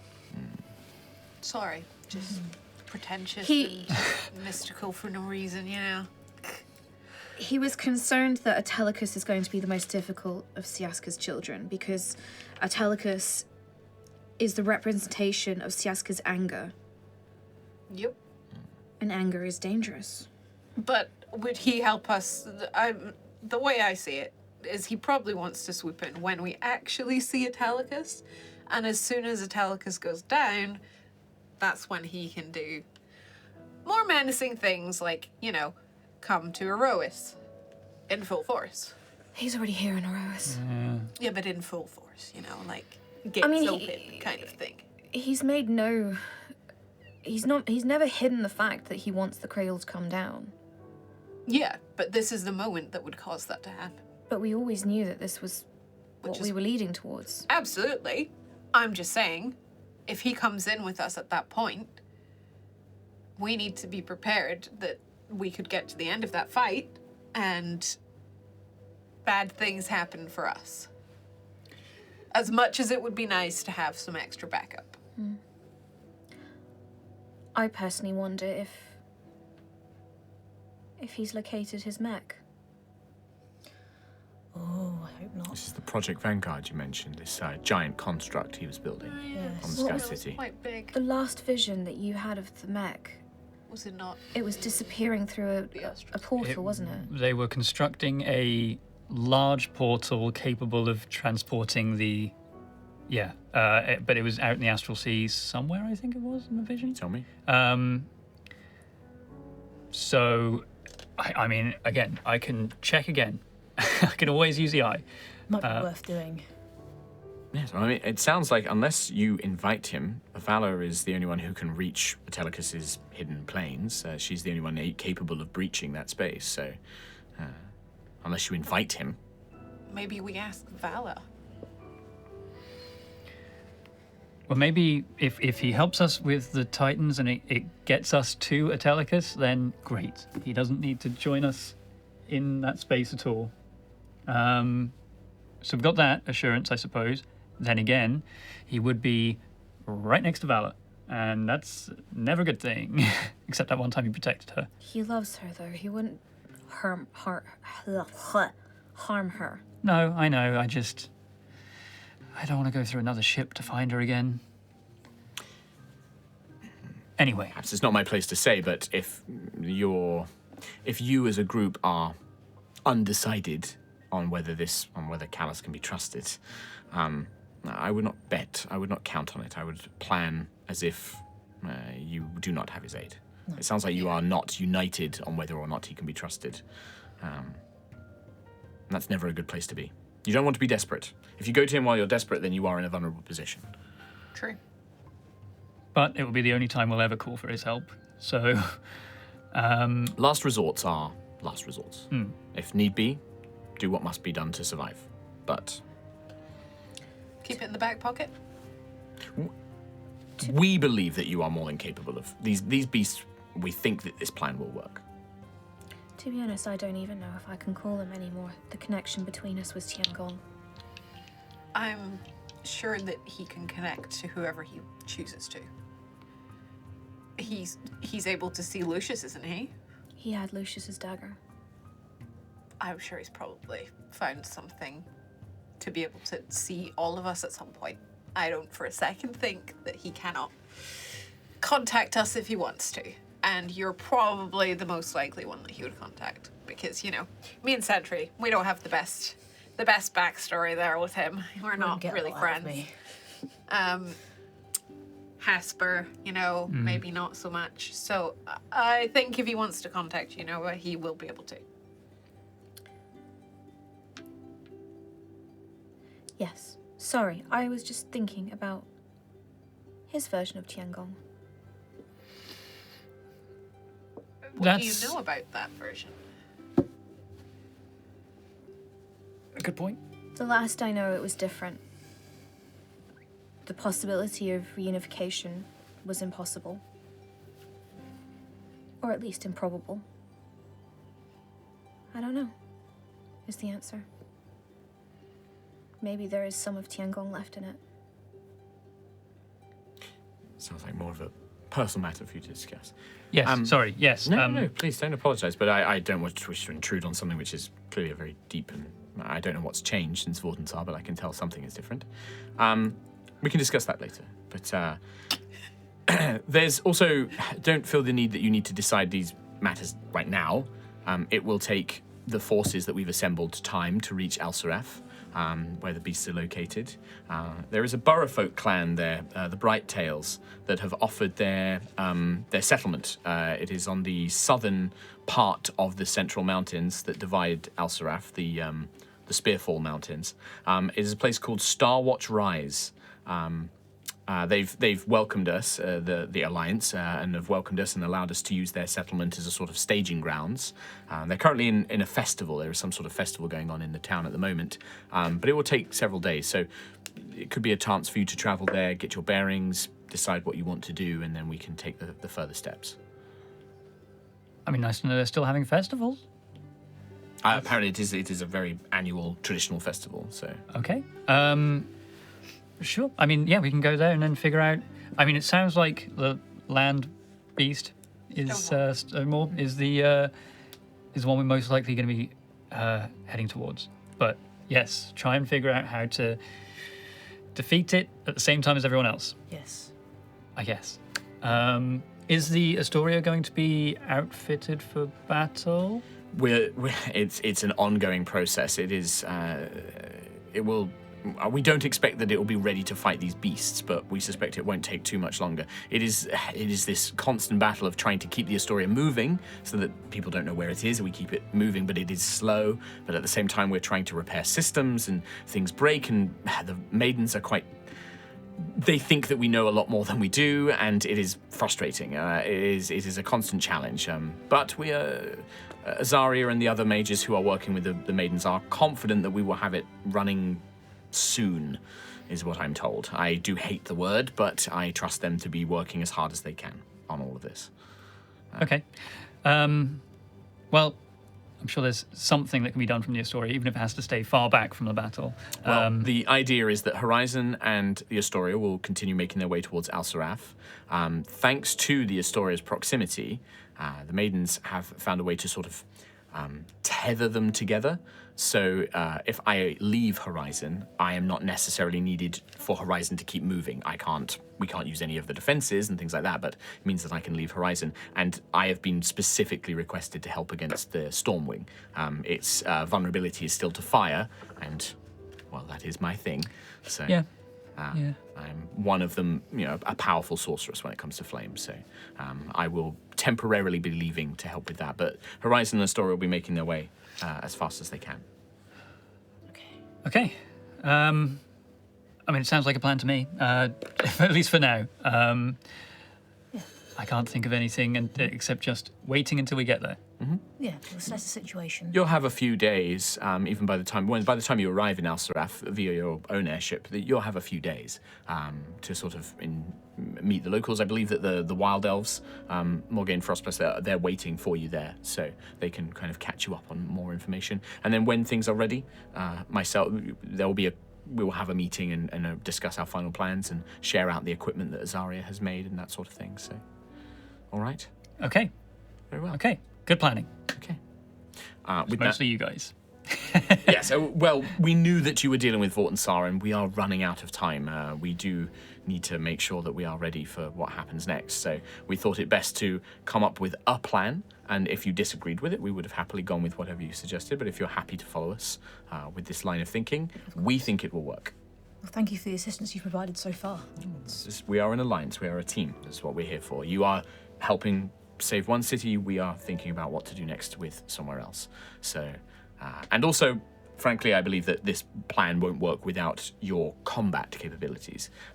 The Stonewall was the one that we were perhaps the most worried about because the Wild Elves and the Burrow Folk do not have the numbers that the other forces do have. So your assistance there will probably be the most needed.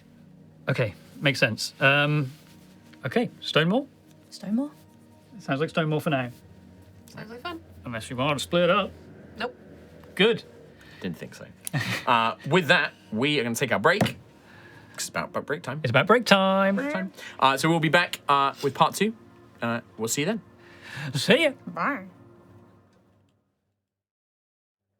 Welcome back to part 2 of High Rolls Aerois. You join us as the party, having returned to Horizon, acquired magical items for companions who were perhaps in need of new equipment, catching up with their contacts and their allies, and now we jump ahead a few more days as the party, aboard the Storm Chaser, arrive to a continent on Aerois that they have not visited before. A new land. Aelseraph is, and Quill, you would know this, so this is information you could have passed on to the team as you're kind of making your way here. It's a really pleasant place. Literally wanna nothing goes wrong there. Why would you It's even try just- and do this? It's like the Windows XP background. I say in character. Because you gave him a taste of power once. Yeah, he just loves it now. If I say it, then it's canon. Would you like me to tell you about Aelseraph? Yeah, go on then. Go on then. Is it just like that? Nope. Shit. Aelseraph is a continent that is afflicted by powerful magic, cause it to have extreme biomes that don't obey natural order.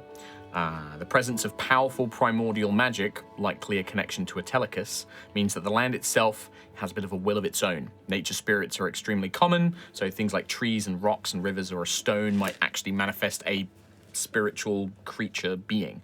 And the people here have to live alongside those spirits as well as the extreme weather conditions. There is a long mountain range that runs from the northeast tip to the southwest with a central kind of line dividing the continent almost in half. That range of mountains is called the Spearfall Mountains, as it looks like a number of spears that Telecus threw down, implanted into the ground, great stony spears. Nice. The southern side of Aelseraph is warmer, with a dense, hilly forest environment, whilst the northern side of those mountains is basically an Arctic, scattered with a few alpine woodlands, craggy hills, and snow-covered plains. The northern east tip is almost entirely mountainous, with no flat land. It's very inhospitable, whilst the southwestern area is nearly barren and desert-like, creating these extreme biomes that naturally wouldn't really fit together with the temperatures and things like that, but because of the powerful primordial magic, it does. It's very, very few people live in Aelseraph. There are no governments, there's no nations. The people that do live here are kind of isolated communities or very small kind of, rural self-policed kind of groups and environments, right?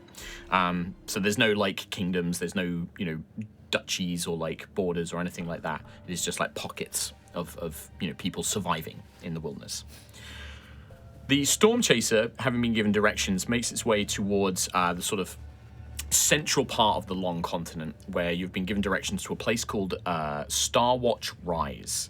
You don't know much about this place. Even Quill, like, this wouldn't really appear in like Messenger Guild, records or things like that. Most places in Aelseraph don't, because a lot of it changes quite easily, and people don't really travel there. But the Storm Chaser makes good speed, and you come across seeing this like lush kind of like thick woodland, kind of almost like the Rocky Mountains, that you have those thick kind of alpine pine tree kind of like forests around it as well.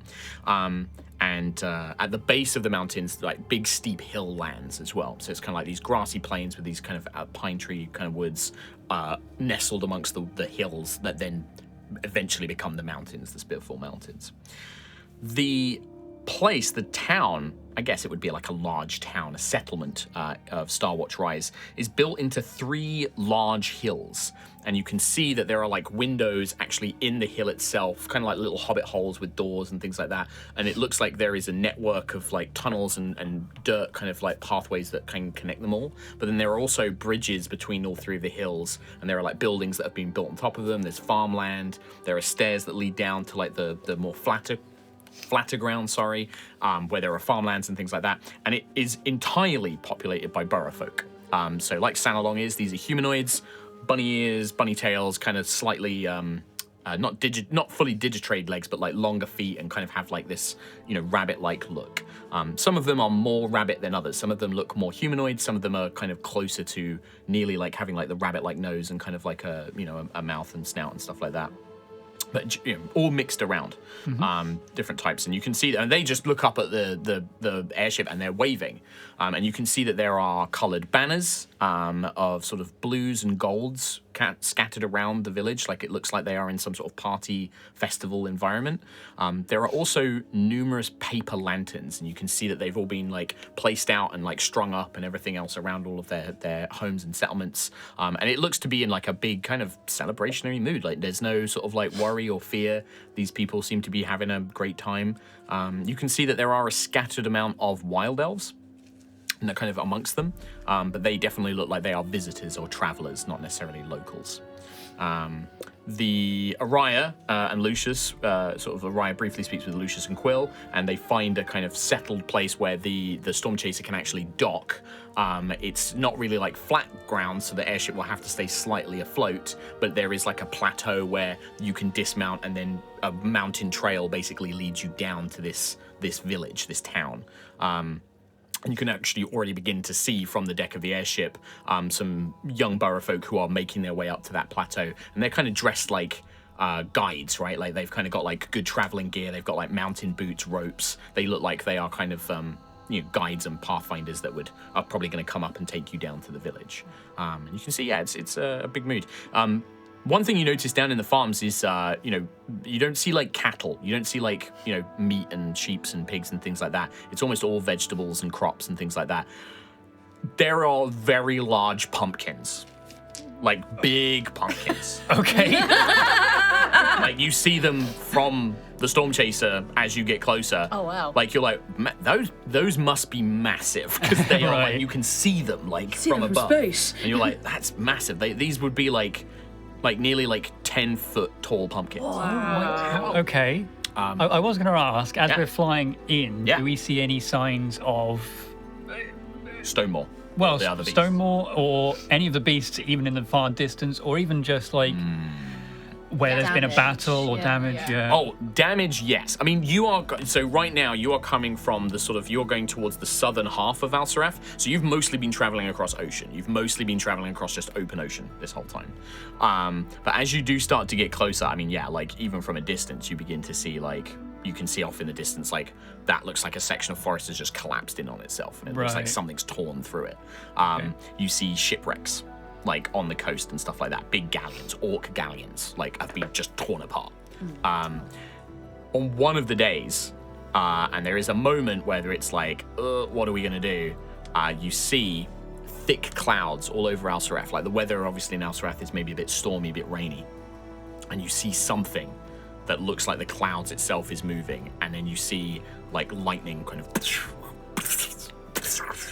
and then you see like a spray of like an acid-like kind of like spray and mist, a green kind of cloud, kind of almost like many things are like battling in these clouds, and then it disappears after a few moments as you draw closer. So it's like a constant awareness that there are just 3 giant beasts in this land.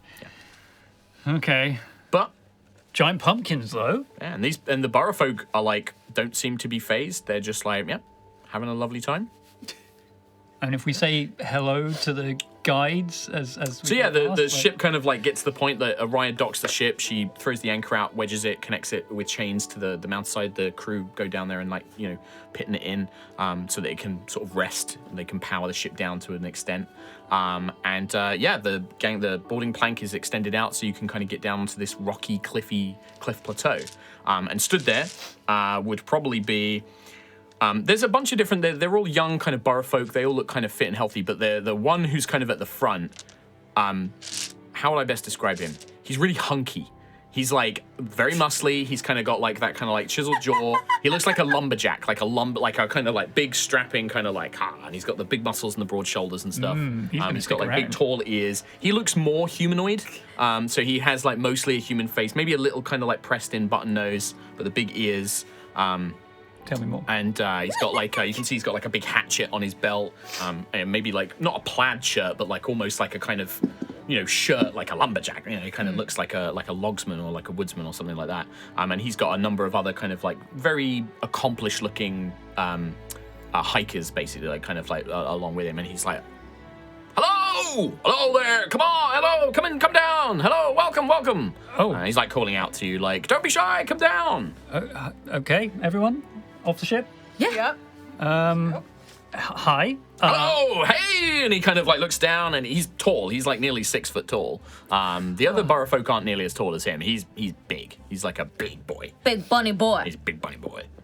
Well, we are the Storm Chasers here to assist with the ongoing threat in Aelseraph. Right, the big beasts. Big beasts. So the Morgaine told us that you're some sort of famous heroes, and you're coming to fight the beasts. That's great.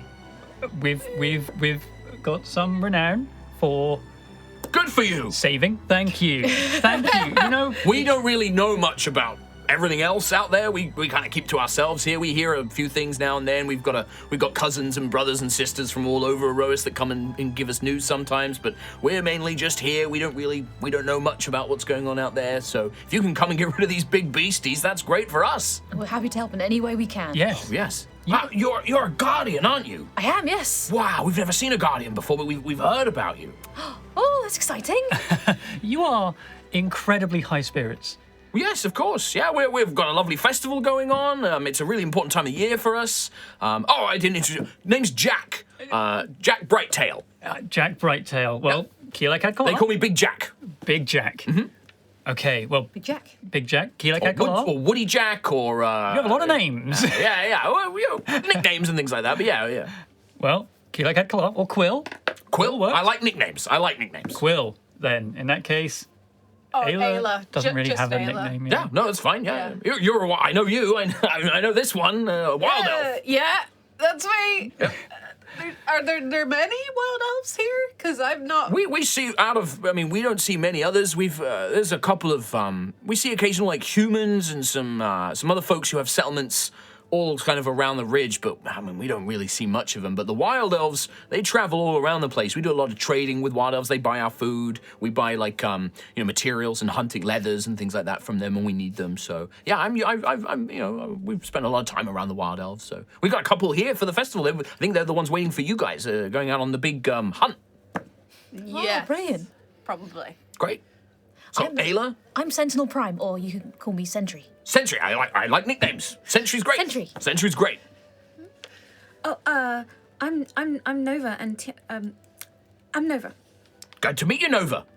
He just completely goes there. He's just like, cool, okay, Nova it is. And who are you? And he's like, oh, I'm Lucius Virian Elwin Elenester. You can call me Lucius. He's like, Lucius it is, yeah, great. Well, we've got a village. I hope you're ready.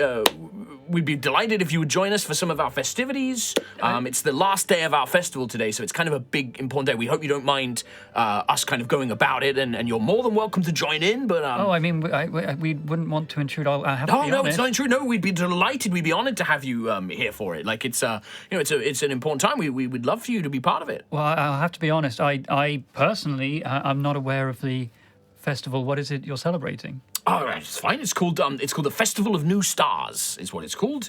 It's an old tradition. It goes back all the way back to when the gods walked Aerois before the Dark War.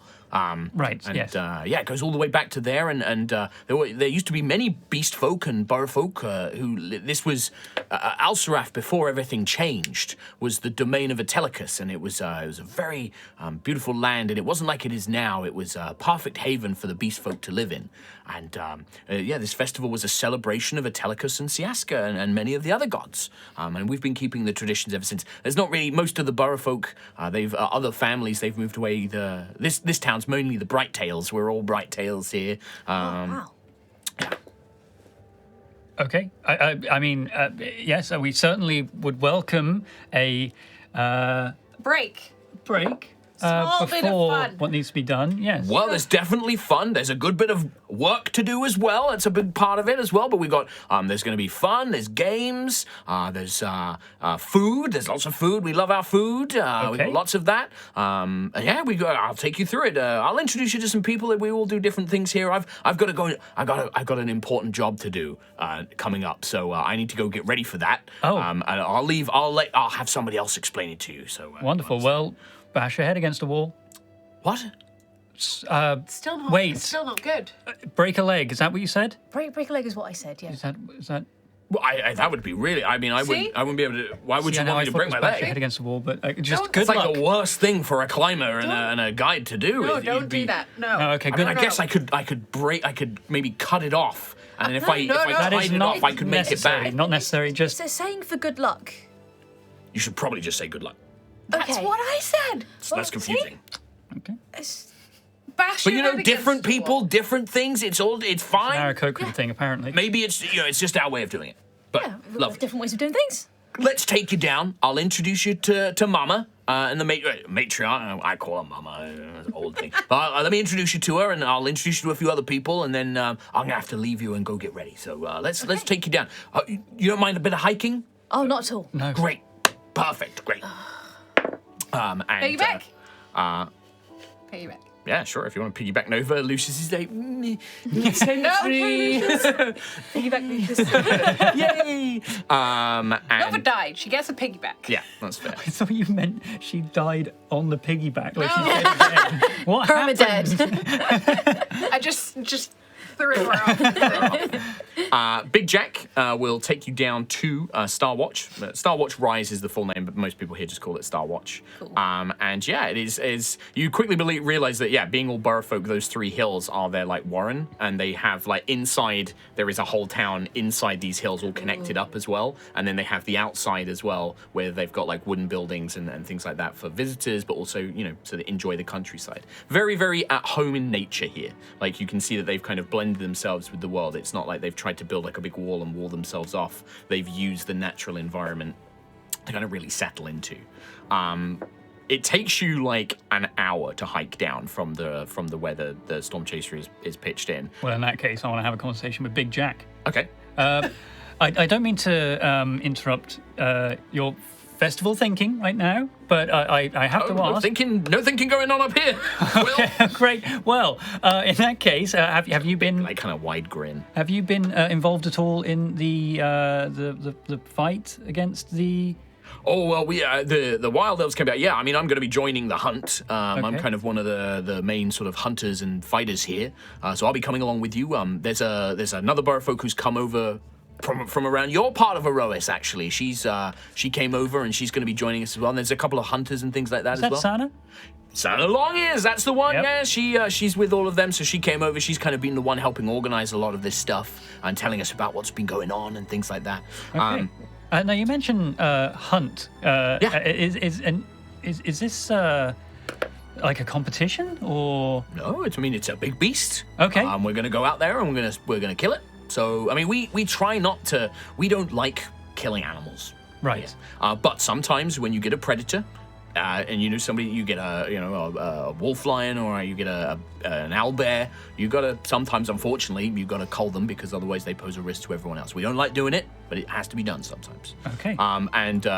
We go on hunts with the wild elves, like when there's a big threat. Sometimes the owlbears can get kind of corrupted by dark spirits here, and they can get pretty nasty. So we team up with the wild elves and we'll go hunt one. I heard about the spirits. Yeah. Are we likely to need to know about them? Oh no! I mean, unless you kind of go into the deep woods or you're going into the high peaks and things like that. Unless you do anything to upset the spirits, no, they're mostly harmless. You'll see a couple around today. Okay. They're Are mostly the harmless.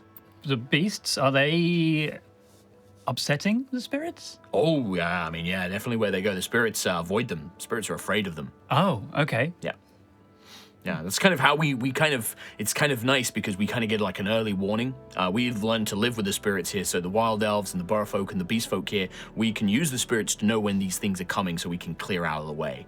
And that's, I don't know how much you've been told, the wild elves can probably tell you more, but after our first couple of times we engaged the big lizard, Stonemore, I think we're calling it, we learned to quickly back off. Like we would attack it, and then the next time we encountered it, our arrows just bounced off its hide.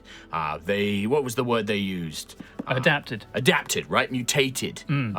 So what we've been doing is just tracking, observing, studying, learning how it moves, watching how it interacts with other things, and we found ways to lure it away. So we put out we can lure it into a den of dangerous corrupted owlbear, right? And that buys us some time, and we watch and observe how it fights, kind of keep it away from the settlements.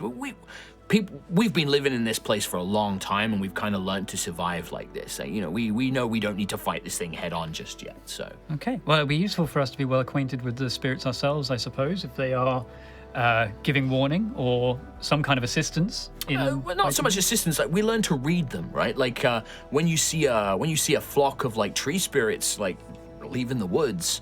You know that something spooked them. It's kind of like looking at wild animals, right? You kind of see their behavior and their patterns.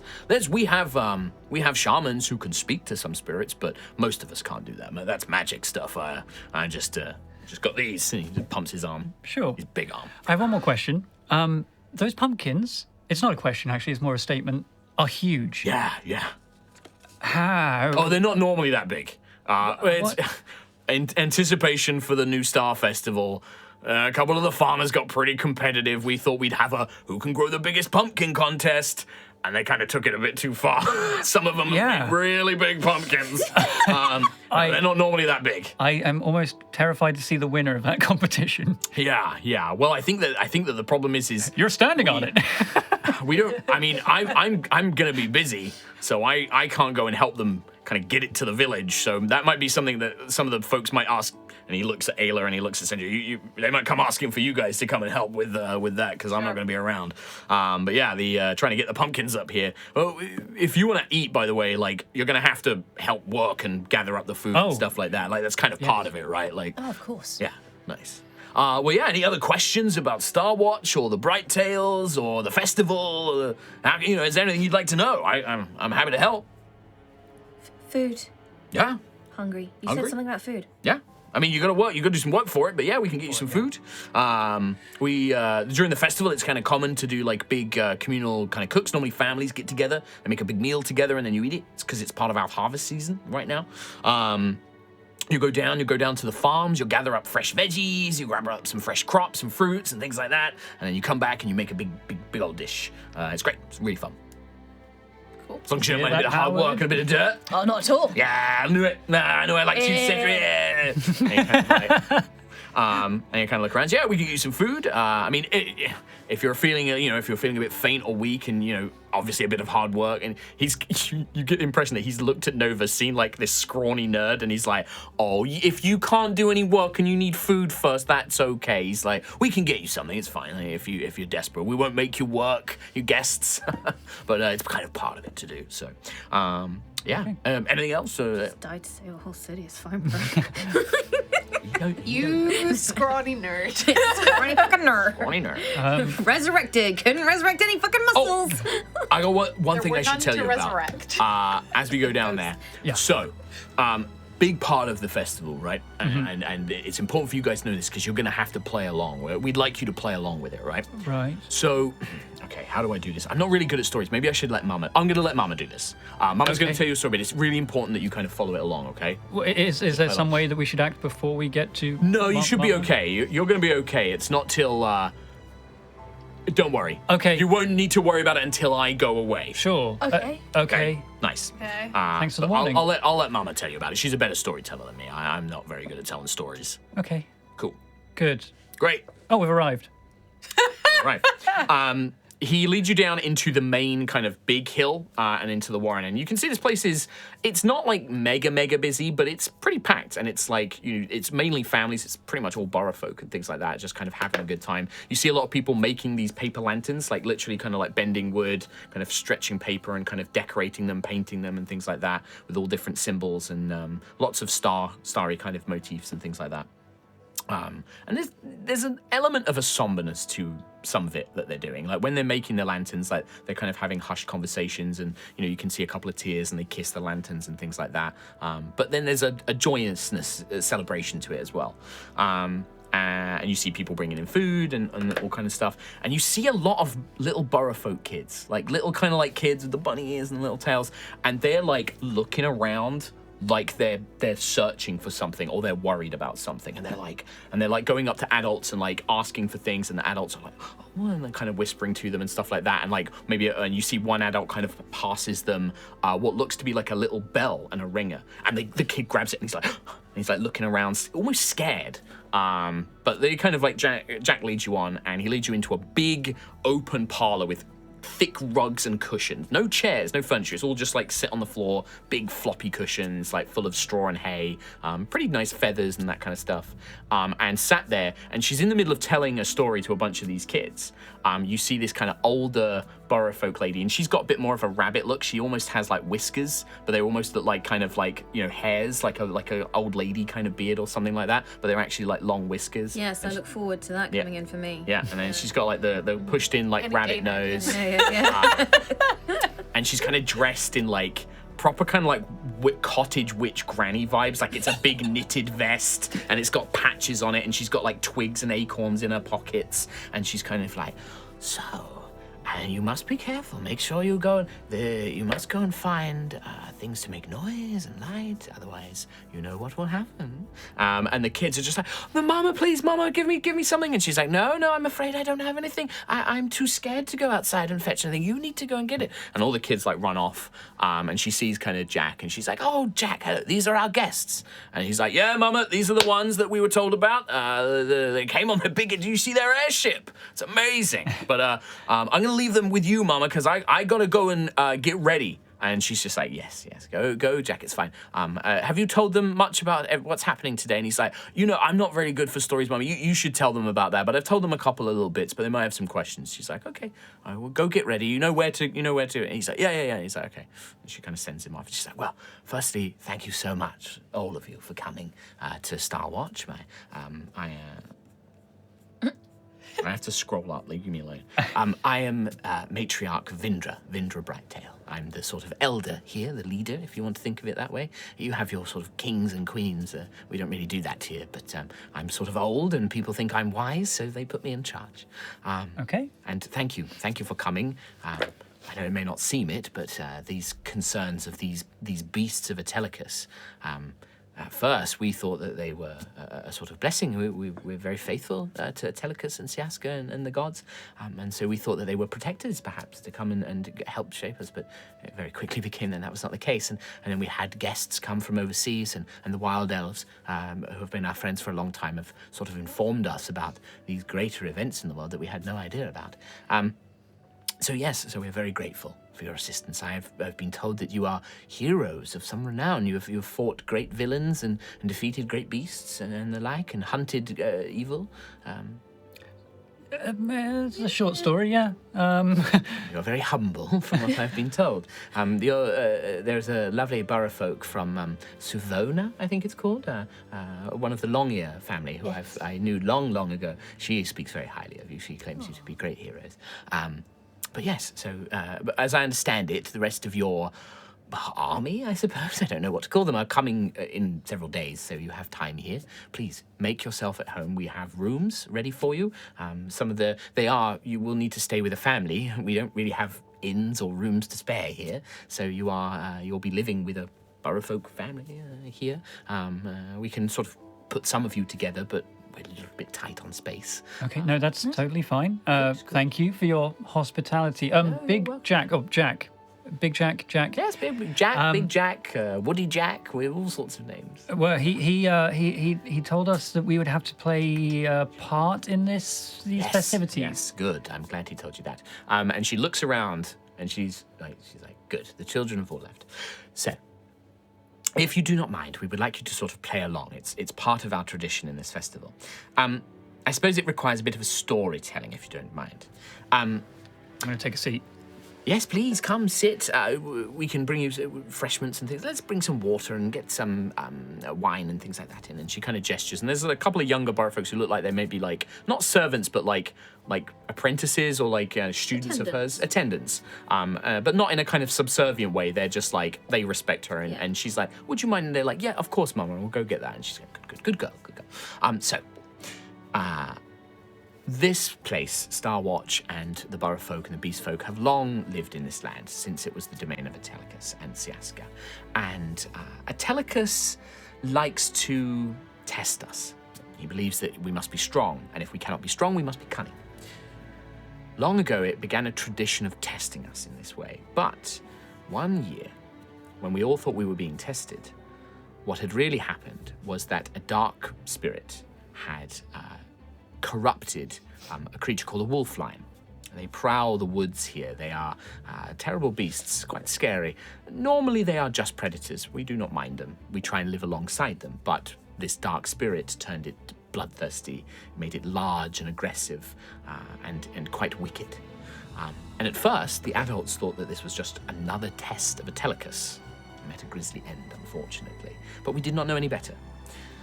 2 young Borough folk, a boy and a girl, had gone out into the woods to gather supplies for our Lantern Festival to celebrate those who had died in the past year. And as they were gathering supplies, they saw this dark wolfly. And being cunning, they did not run, and instead they began to gather what they could around the forest. They found loud sticks that could make loud noises. They brought out instruments that they had carried, toys, and they attempted to lure and scare the dark lion away, even though the adults themselves were too frightened, because they still thought it was part of Atelicus's test. And so it began this tradition of, and they were successful. They drove it away with bright light and fire and loud noise and colour. And so they scared this wolf lion away. The dark spirit, not understanding what fire was. It was a spirit. It was not aware of what fire was. It did not know what these loud noises, these strange ringing bells were. And so it was driven away. And the children were celebrated for their bravery. Ever since, it has been part of the Festival of New Stars to continue this tradition where we encourage our young to be brave. And so we tell them the story that if they are not careful, that dark spirit will return. It was never defeated. It will come back, and if they misbehave, it will eat them, or it will steal them away, or it will do terrible things. And so they are deathly frightened of it.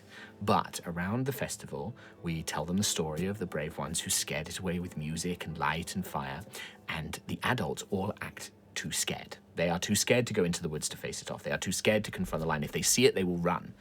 And it's up to the children to ward it away, to fend it off. And so you might find that the children come and ask you for something that makes a loud noise or something that can create a spark of light or fire. And we kind of use this as a way to test them and to sort of encourage them, and we'll give them things like that. And then what will happen is 2 Borough folk, or in this case 1, because he's big enough for 2 of us, it will dress as the dark spirit of the lion and will emerge and try and frighten the children and frighten the adults, and they will have to chase them out of the village, basically. So we would like you to play along, if that's all right. Yes, of course. And if you have any things that you can provide the children, we have things that we can give you as well, little firecrackers and streamers and musical instruments and things like that. But almost anything will do. Anything that you can think would lead to that. What have you got? I just saw my pistol. Here you go, kid. Please don't shoot a child No, he's going to give a child a gun. and shoot off the other side of his jaw. Yeah. I've got a pan flute. Yeah. I've got nothing. I mean, we would love to be given some kind of tools to help, but Yes. we would love to get involved. You will likely, yeah. I imagine that the children will come to speak with you. Almost, if you see that, they will definitely come and speak with you because they see you as heroes. They've been told many stories that you've gone and fought with these horrible beasts. They might ask you to help them against the dark spirit. Oh, but and are we? No. You must be afraid of it. It must be like, but you can wake up whatever you wish. But do say that no, it is up to them. That this is all about encourage them to be brave, to face their fears, to be strong, but to be cunning. We Borough folk are not predators. We are not strong. We must rely on our wit and our cunning, and that is part of what it is. So if you want to set them again, well, often for myself, I won't give them a firecracker or an instrument until they perhaps solve a riddle or perform a job or do something for me. But they'll do it because they want to have something to fend off the spirits. So, does that make sense? Is that all something? Yes, yeah, that makes sense to me. Good. But there are other things as well. Jack will be getting ready. He'll start prowling around, but we don't know exactly where he tends to sort of meander around and make sure that the children know he's around as the dark spirit before he'll fully come out. So do keep an eye out for that. But there are other things as well. We will do probably big cooking. We'll go and fetch some food. I think the farmers could use a hand with gathering up these ridiculous pumpkins that they've found. But also we've been having a problem with some beasts that are running off with our crops, and we could use your help in dealing with those. What else? If there has been anyone that you have lost recently, it is very tradition to... Have I... No, it's fine.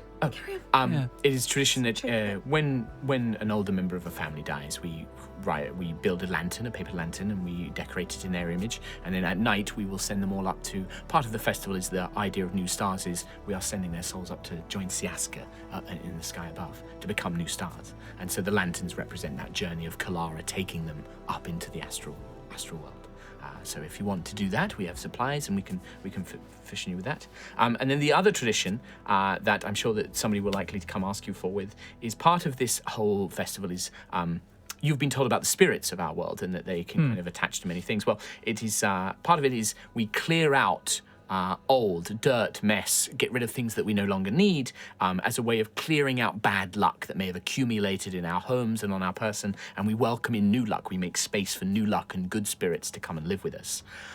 And because of the nature of our world, because of the magic and the spirits that live, sometimes when we are clearing and cleaning, it will conjure a mischievous spirit that represents dirt and mess or clutter and things like that. They're harmless, but they can be a bit of a handful for some of us who are not particularly, we're not warriors and things like that. So you may have some borough folk ask you to help them with something like that as well, fending off these little mischievous little sprites. They're nothing to really worry about, but there could be something that you are asked for. I mean, yeah, I love the idea. If there's anything that we, anything material that we have that we are not massively attached to, then it would make sense to also get rid of some of our things. Nova, do you have anything on you that you want to get rid of? Nova just narrows her eyes, staring at Quill. And then there are other things which you will see, but I don't think you don't necessarily have to get involved in. Shadow puppetry is quite common here. That part of it all is we create lights, and there are often little performances and plays. No, I can make a wing, and that's about it. Well, we would have a perfect representation for a large bird spirit, perhaps. Perfect. Exactly. But yes, that is just something that you may see going on around here. Most of our crew of the Storm Chaser, they are the wolf pack. Yes. Now, is that going to be a problem? No. We may be descended from sort of a rabbit spirit and things like that, and we are not necessarily predators ourselves. We eat vegetables, we don't eat meat and things like that. But we have good relationships with many of the beast folk around the world. Well, I meant more for the children currently trying to run off from a giant wolf lion. It is all part of it. Okay. Your crew, you may wish to warn them that they may get a firework set off in their face or a loud bell rung in their ears, thinking that they may be this, but it may be worth informing them of that. But the children, I would be delighted if the children are brave enough to confront your crew. They've had a lot of training for surprise loud noises from Ayla. So, okay, cool. I think that's good for me. Everyone else? It all sounds so delightful. Good. Well, I believe that the young woman, Long Ears, she's around somewhere along with several wild elves who they wouldn't anticipating you as well. But there are also many other people in the village that you may bump into and wish to say hello. But we are very grateful to have you here, and we hope that you make yourself comfortable. And I would be delighted if you enjoyed our festivities. The Festival of New Stars is very important to us. Well, we wish you very happy celebrations, yeah, I think it makes sense for us to meet up with some others and do what we can around here. Star Watch is yours to enjoy. Have a wonderful time. And she kind of pulls out you've got nuts, and she starts munching on them and things like that. She's like, yeah. Just sort of doesn't go to move. It's just yep. If you're done, I'm gonna sit here. I'm old. Okay. Should we meet up with Sana or the Wild Elves, or? We can go find Sana. We haven't seen her for so long. Or should we just be around the festival. I wouldn't mind helping with the dust spirit problem. I could probably use a little bit of practice on some easier targets. Sure. True. Yeah. We can help with that. Do then. Okay. Sure. All right. Yeah, I mean, when you step out into the village, it probably wouldn't take very long. Like, you draw a lot of attention as you're walking around. You can easily find Santa and your wild elves. We can come back to that. But if you want to jump straight into something like an activity, it probably wouldn't take long before a kind of nervous-looking... well, actually, no, she's kind of... because I'll use this character instead. A very sort of curvaceous, full-bodied burrowfolk woman, kind of like this long, kind of spilling blonde hair, kind of like sees you. It's like, excuse me, darlings. Are you the adventurers that have come from outside the outside world? Yeah.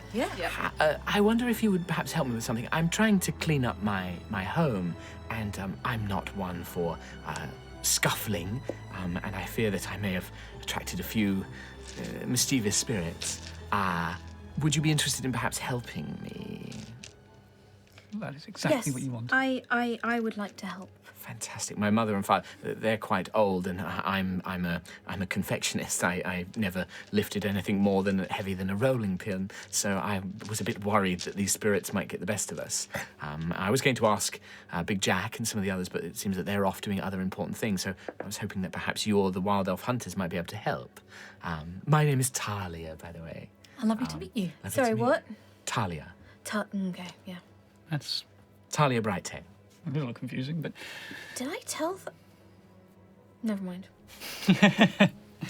I just realised as well, yeah, Thalia. Never mind. But yeah, she kind of like will sort of say, well, if you don't mind, are you available now?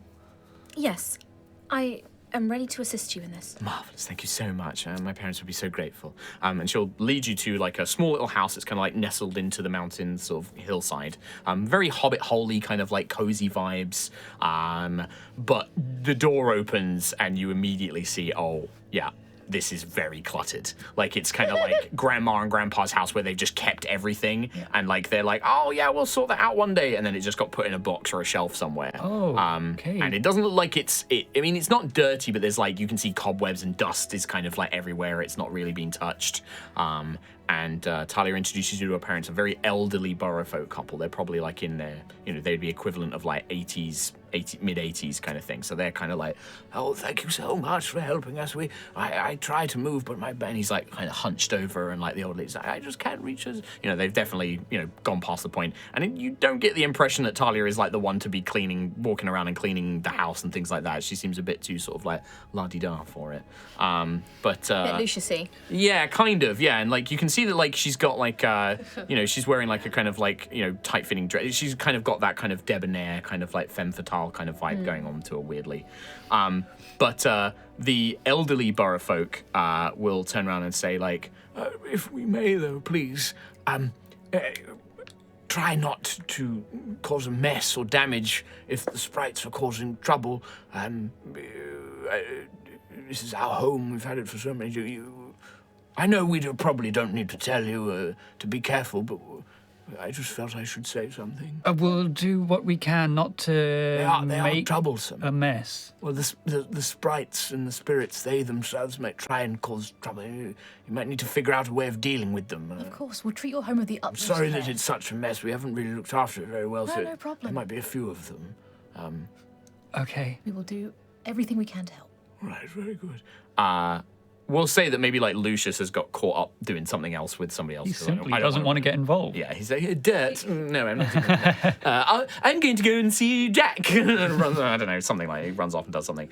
But yeah, if you want to do this, then they basically, the elderly couple, like start helping you, like being like, if you can get that box and bring all these books down, and you are helping them clean their house at this point. Yeah, but we can't make a mess. Yeah, don't make a mess cleaning Well, this it's house. it's like you're tidying the house, but I think that they were like looking at your weapons and Yeah, like, don't please don't destroy our smash stuff. Get stuff. blasted.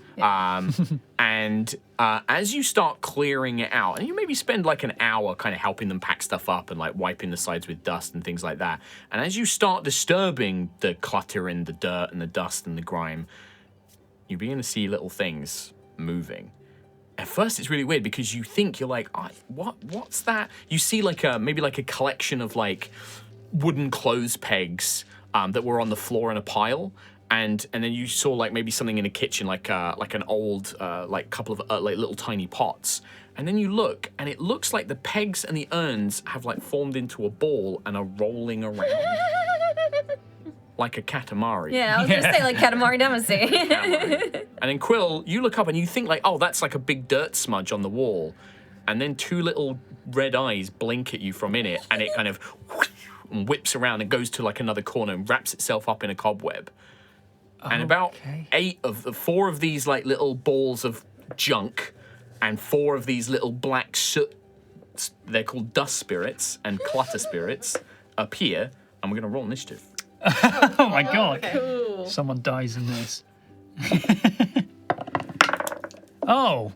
Oh, hello. Oh. Same. Really? You are like, ready to clean! Let's go. Clean time! My time to shine. Clutter spirits. I do. I apparently don't want to fight these clutter spirits. What'd you And get? then dust spirit. I got 2 on the dice. So, Ayla, 25. 25. Quill, 5.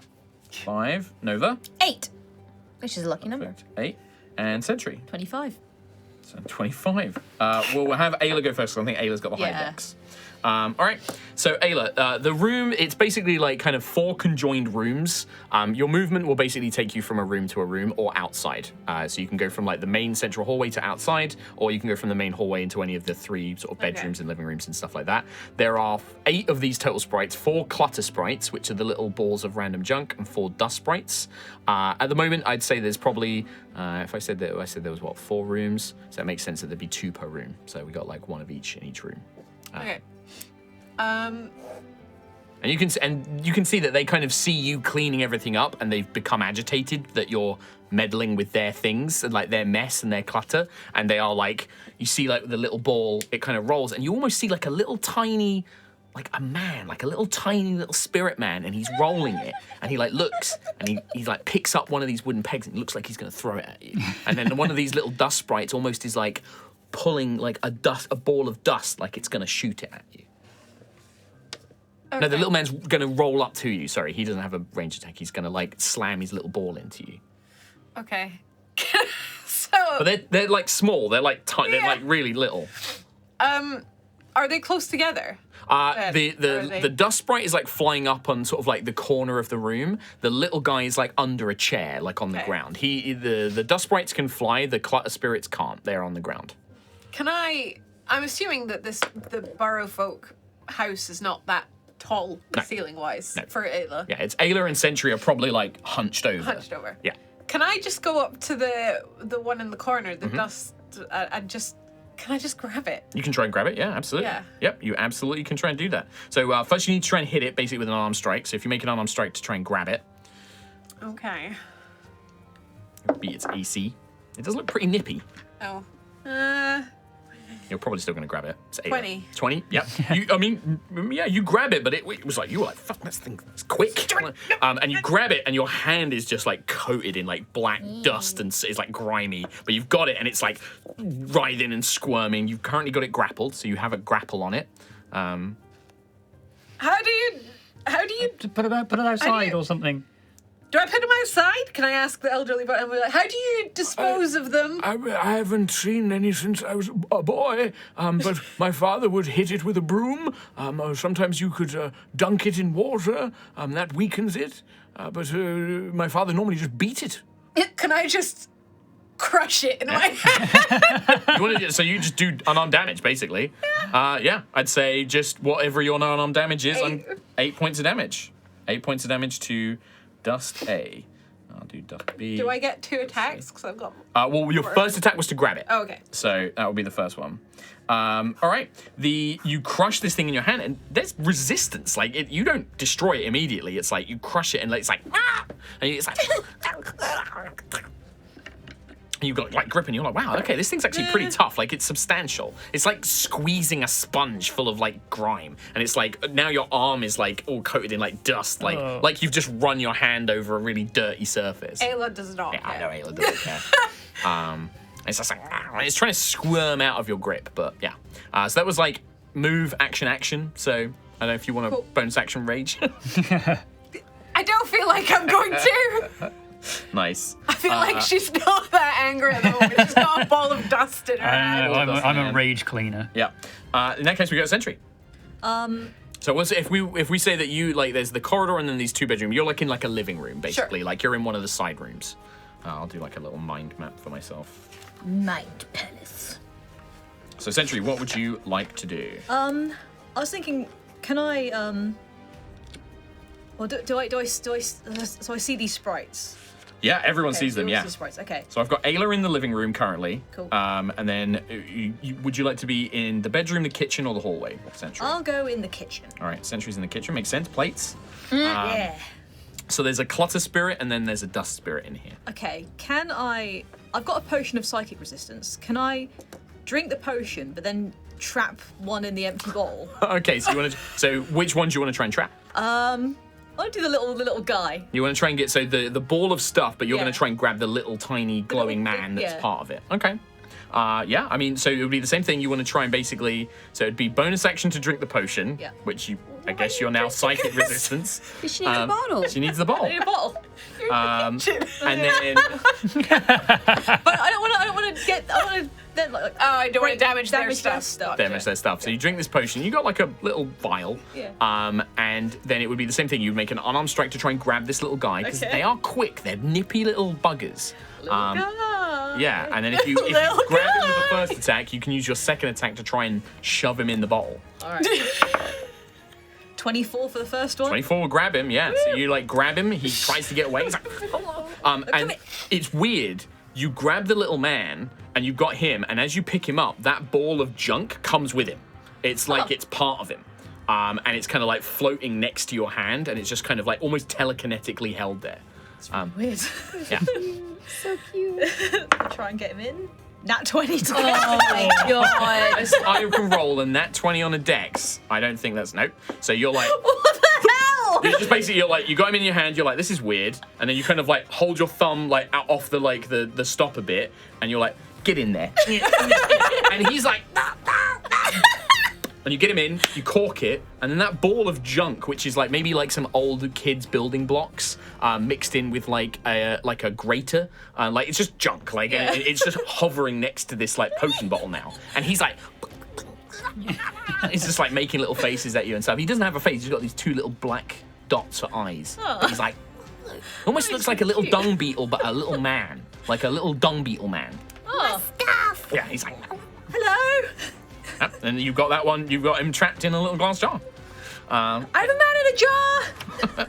All right. Why? So that is also move to go up to him, grab him, put him in the jar. Any bonus actions you would like to do, Sentry? No, I don't need to make my lance bigger or anything. Don't embiggen. Starbreaker. All right.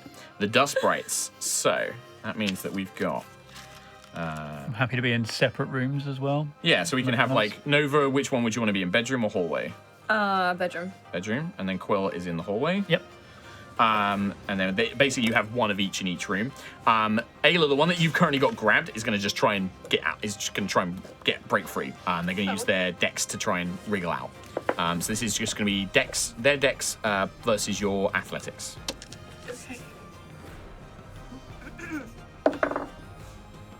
That's a 19 plus 13. Nope. He's like, it's like kind of almost like an ooze. He's like his little tendrils are like going between the gaps in your fingers, like almost like 19 trying to plus reach 13. out. Yeah, no, no way. You're not He's getting going nowhere. Sentry, the one that's in your room, sees you like holding up the little thing, and it's going to move over to a corner of the room where there's loads and loads of cobwebs, and it starts wrapping itself up in them. And it looks like you see that as it's sitting there in amongst all the dirt and the grime, it's like it's getting bigger. Oh no. And it's going to throw a ball of soot at you. So it's kind of like Rude. it kind of pips a little thing. 21. Yeah, hits. All right, that's going to be 6 points of bludgeoning damage. Oh. And also, yeah, it covers you in dust. Like you're like, it's gross. And then Quill and Nova, they're going to do the exact same thing in your rooms as well. They move over to an area which is all dirty and grimy, and they start rolling around in it and like sucking it up into themselves. And they all get, well, no, not yet. They have to start their turn in it. Quill, that's going to be a 13. No. Nova, it is going to be a 13. No. All right. Even if it So did you hit kind me, of that's managed to dust. dodge out the side. You do see where it hits, it kind of creates like a splodge of dirt and muck. It's doing a good deed for you. Yeah, the dust bath. Yeah, I enjoy it actually. Then we'll say go it. with Nova. I Then Clutters, then Quill. guess I'm just gonna try and stab whatever's in my room. Yeah, well, like- you got one of the dust ones and you got one of the clutter ones. Yeah, I guess I'm just gonna try and like almost like skewer it. Which Like, one? So it is gonna like get damaged, but you know. Which still one? on the sword. The clutter one. Okay. The little Katamari man. Yeah, little Katamari dung beetle man. That is a 9 plus 13. That's still enough. 20. Yeah. Yeah, they're quick, but like, yeah, you can stab the sword down, the new sword. Yeah. And so do I do damage? And Yeah, absolutely. 7 plus 7, 14. 14 points of damage. You do manage to stab through and like you break apart some of his junk, and he kind of goes, ah! Like looks at you annoyed because you just like knocked away some of his like things, and he's like, and he's like, he starts gathering it back up again, and you can see that his like form almost flickers, like you've hit him, but it doesn't look like you've hurt him. It's like you're almost dissipating his Yeah. energy or something. Yeah. And he's just, I'll go again. all right. Oh god, that is a 215. 15 is not enough. This time he's kind of sees you come in and he's like, and he rolls his ball out of the way. Stay still. Like, I just like to think as well, like it was just still a bit like disjointed, and it's like makes sense. How? How do I get this guy? Oh god, same again. Exact Oh, same wow. roll again. Yeah. So yeah, he just like, you're like, and he's just like, Just swing and smash a vase. yeah. If you roll a 1, that's probably what will happen. roll By a the way, I don't 2, like doing okay, like critical okay. fumbles, but in this kind of encounter, Roll two, it's basically two. like you knock something over and like do something else, right? I'm not gonna do anything else. Not going to do anything else? Yeah. All right, the clot spirits go. The one that's already engaged with you, Nova, is just, it can't really get away from you, so it's just going to attack you. It's going to try and slam its little Katamari ball into you. Whoops. My shin. Yeah, it basically goes for your shins. That is only going to be a 13 again. I rolled the exact same as well. But the other ones in all of the other rooms, because I don't think the rest of you engage the clutter ones, Not yet. they roll their little ball around and they start gathering up loads of little items. And they like pick up like, you know, fallen over nails and like pencils and like quill tips. And they're just gathering up garbage. And as they get enough, they all grow to a medium size. They get bigger. Like it, not like Medium? not a medium Oh. size, like a kind of like a small dog size. Like you know, in terms of game stats, it's like I've more got, of I've got something that can beat the beasts. okay. Just let these things roll around for a Get couple big enough. hours. Come up. So these Eventually, they will guys- suck up Aerois. So when they grow in size, I'll tell you the game mechanics. Their strength goes up, and they also gain more hit points. Like they increase their hit points basically. Oh. God. We die here. Well, they are attacking you, but like it's not. Yeah. You can tell that these attacks won't kill you, even if they manage to get you to 0 hit points. These are all non-lethal I attacks. have a very sore shin. Yeah, you will be sore and bruised basically. But yeah, that's what the clot spirits are going to spend their turn getting big. Okay. And then we come to Quill. Like, Yeah, it's difficult because I've got so many destructive spells. So I'm going to be Yes. subtle here and use Thunder Wave. No, I'm not. the I most subtle of spells. Gust doesn't have damage, No. but if I use it on a Dust Spirit, is that going to have an effect beyond just knocking them down? Gust is the cantrip, right? Yes, yeah. I'd say it would have an effect. Because I kind of want to just gust the dust thing and just Are you disperse just it. trying to disperse it, or are you trying to gust it out of the room, or like? Because you're currently in the hallway. You're the only one who can see the front door, like it's at the end of the hallway. I think if it bursts the dust spirit, so that dust is not in a confined area, and just airflow is the best thing against dust. That's what I'm trying to dissipate it. I'm trying to dissipate the dust boy okay. with a gust. What is your spell save DC? My spell save is 22. 22. It would normally make a strength It would normally make a strength save. That's perfect. It's very bad at those. So yeah, the gust of wind kind of pins this thing to the wall and is like almost forcing this thing apart, right? Yeah. Because of the nature of this thing, it's not going to instantly destroy. Roll. What's like an average cantrip? Like D6? Yeah. Do I get my cleric bonus? Is it a cleric cantrip for you? Yeah. Then it would. And it would be. It's like 4. It's normally like 4 dice for your level. Cantrip. My lowest cantrip is 4d6. There you go. I'd say just do 4d6 plus your potent spellcasting. 6. That's 10, 11, 13, 19. 19 points of damage total. Yeah. All but a tiny speck of this little dust spirit. Like the tiniest little part of it still remains, but the rest of it just goes and yeah, there's dust, but like it mostly disperses. Yeah. Yeah. It works in the same. Basically, gust becomes a damage spell against these guys. That's what I was thinking. Like, yeah. I think it works. And that is my action. Like, I don't know. Can I try to just pick up some of the small bits of just crap around the hallway? I'd say it's a bonus stop this action. You thing? can grab a couple, but you have to put them like in your pockets. Yeah, the I'm like little holding pockets. like forks underneath my arm and basically clamping you against my grab body. like you see like, oh god, there's like a big load of forks there, and you're just like, If he gets those, we're doomed. so yeah, you can absolutely grab those. Nice. In that case, we come back up to the top with Ayla. Okay, I'm gonna smooch the guy. Yeah, you just like what? Just want to between your hands. Yeah. Same thing. Just do unarmed strike damage to this thing, I guess. 8, Another I 8 guess. points of damage. Again, just the tiniest like speck of this thing is still in your hands, but it's so weak and feeble now, and it's just like this tiny little thing. Yeah, I do it again. With its 1 HP left. However, when this thing, when its hit points are reduced to 0, it has a messy exit. Any creatures within 10 feet of the spirit must make a DC 12 dexterity saving throw. Dexterity saving throw, please, Ayla. Danger sense does technically apply. I rolled trash though. 13. It's just enough, yeah. 12, DC 12. So you manage to kind of like, you see this thing and it like puffs up and you manage to close your eyes and like block your face. You avoid being blinded by this thing. But you and the 10-foot area around you are covered in soot and dust and grime. And it makes like this enormous mess around you and you're like covered head to toe in it as well. Wow. You made a mess. That was all you. Killed it. Yeah. Is there you've got a move action, anything, any bonus action? There is like the little clutter spirit in here.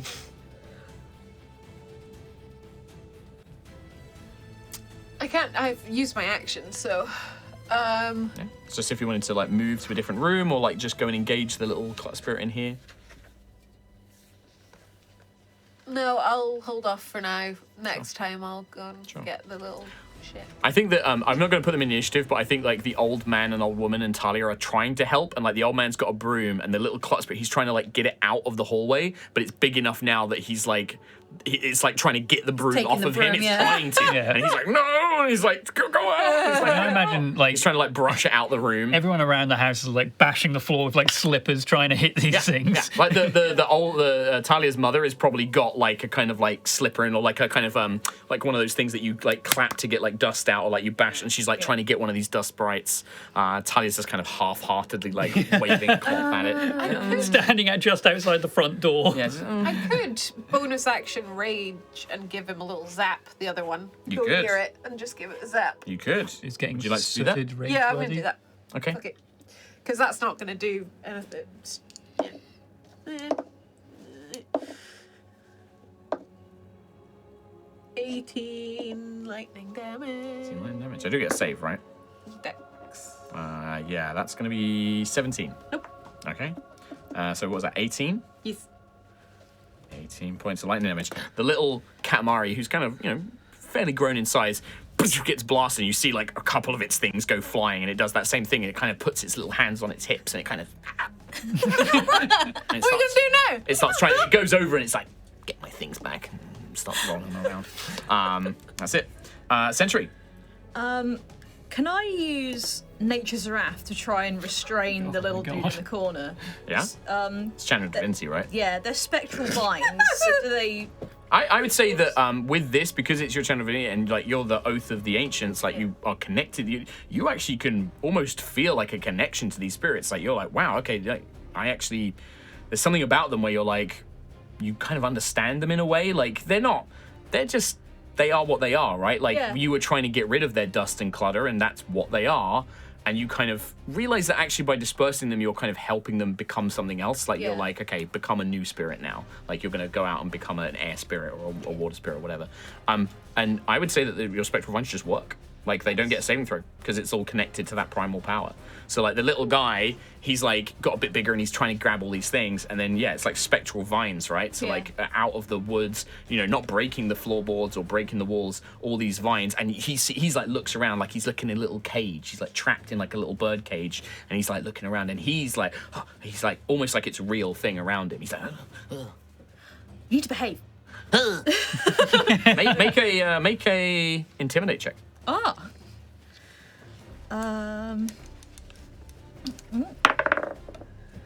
7 plus 9. 16. 16.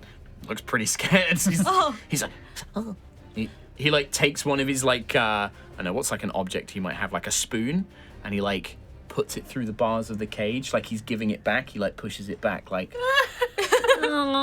Can I like, is there like a window nearby? Which room are you? I'm in the kitchen. In the kitchen. Yeah, let's say there's like a little tiny like little window, yeah. Can I like open the window and be like, you need to leave these lovely people alone. They're just trying to keep their house clean. Go outside. Go somewhere else. On your next turn, make a persuasion check, but we'll do it on your next turn because that's quite a lot in one turn. So we'll do that on your next turn. All right. The little dust sprite in your bottle. Yeah. Can't do anything. Yep. Bonk. Can't do anything. Ayla's one is dead. The two with Quill and Nova, the one that you nearly destroyed, in its last effort, it's going to roll over. It moves. It kind of, you feel it, you see it kind of almost shimmer, like it kind of gets like more powerful as it wraps itself up in all these in the cobwebs it was around. Actually, no, you blew them away. So I'd say it can't do that. It's all the dirt is dispersed. So it's just going to, with its last energy. Critical hit. 20, not a natural 20, but a It 20. does hit. Yep, 6 I points of could bludgeoning shield damage. it, but I've got dust allergies. Yeah. It cuts you, and then Nova, it's going to do the same thing to you, but you didn't disperse the dust in your one because you went after the clot one. So you watch as it kind of almost grows like thicker in its grime, and it's like. And that is going to be a 17. No. All right, so you can. Like the splashes on the armor or whatever doesn't quite have enough force to cause you any harm, but that's it. And then we go to Nova Vija. I'm just gonna keep attacking. Sure. I was wondering whether or not to get Eldritch Blast on the go, but I think you'd probably make me have a disadvantage. So just the old stun natural 20. You wait. You like go, huh? And the little guy's like, I'm gonna go the other way. And you, I'd say with a natural 20, because like these guys are little thing, like you immediately like, and you disperse him. You exercise the spirit. As you do, because when they hit 0, they also have a messy exit. You need to make a dexterity saving throw as his ball of stuff explodes outwards. It's kind of like goes, like a shrapnel. yeah, like a shrapnel grenade. 13. Don't look at the farts. Is enough. You're going to take half damage. So you take 3 points of bludgeoning damage, but the area around you, all of his stuff becomes difficult terrain in that 10-foot space, and it's just like covered, like and it's like little things, like little tacks and nails. And, Lego. Like, it's like Legos, yeah, exactly. Just kind of disperse all around you. But that guy is Gonzo. I have 2 more attacks. You do. I'm gonna go for this. The little dust sprite. The You move dust up and sprite. like, almost using the sword, the new sword, as like a feather duster, like, get out. Yeah. 17. 17, just barely. 10 points of 10 points. damage, Yep. yeah. Yep. And then third attack. 16 plus 13. It's a hit. 9. So this one also pops. Just again, you need to make another dex save as it covers this room in dirt and grime. 19. 19. You take there's no even damage on this. You're not blinded, but yeah, this room is messier than when you first came in because it's now got stuff everywhere, and that soot demon just went, or soot spirit, sorry, just covered this place in like dirt and grime. And you are like also like, ugh, like it's all like, you know, like you've just walked up a chimney basically. So you're like covered in it. I just got these clothes. Ah. So I think there's only the one that's just barely alive with Quill, and then the one in Sentry's bottle. I've got a clutter one. Yeah, there's a clutter one. Yeah. Both mine are still Yeah, alive. you've got the clutter one as well. Clutter one.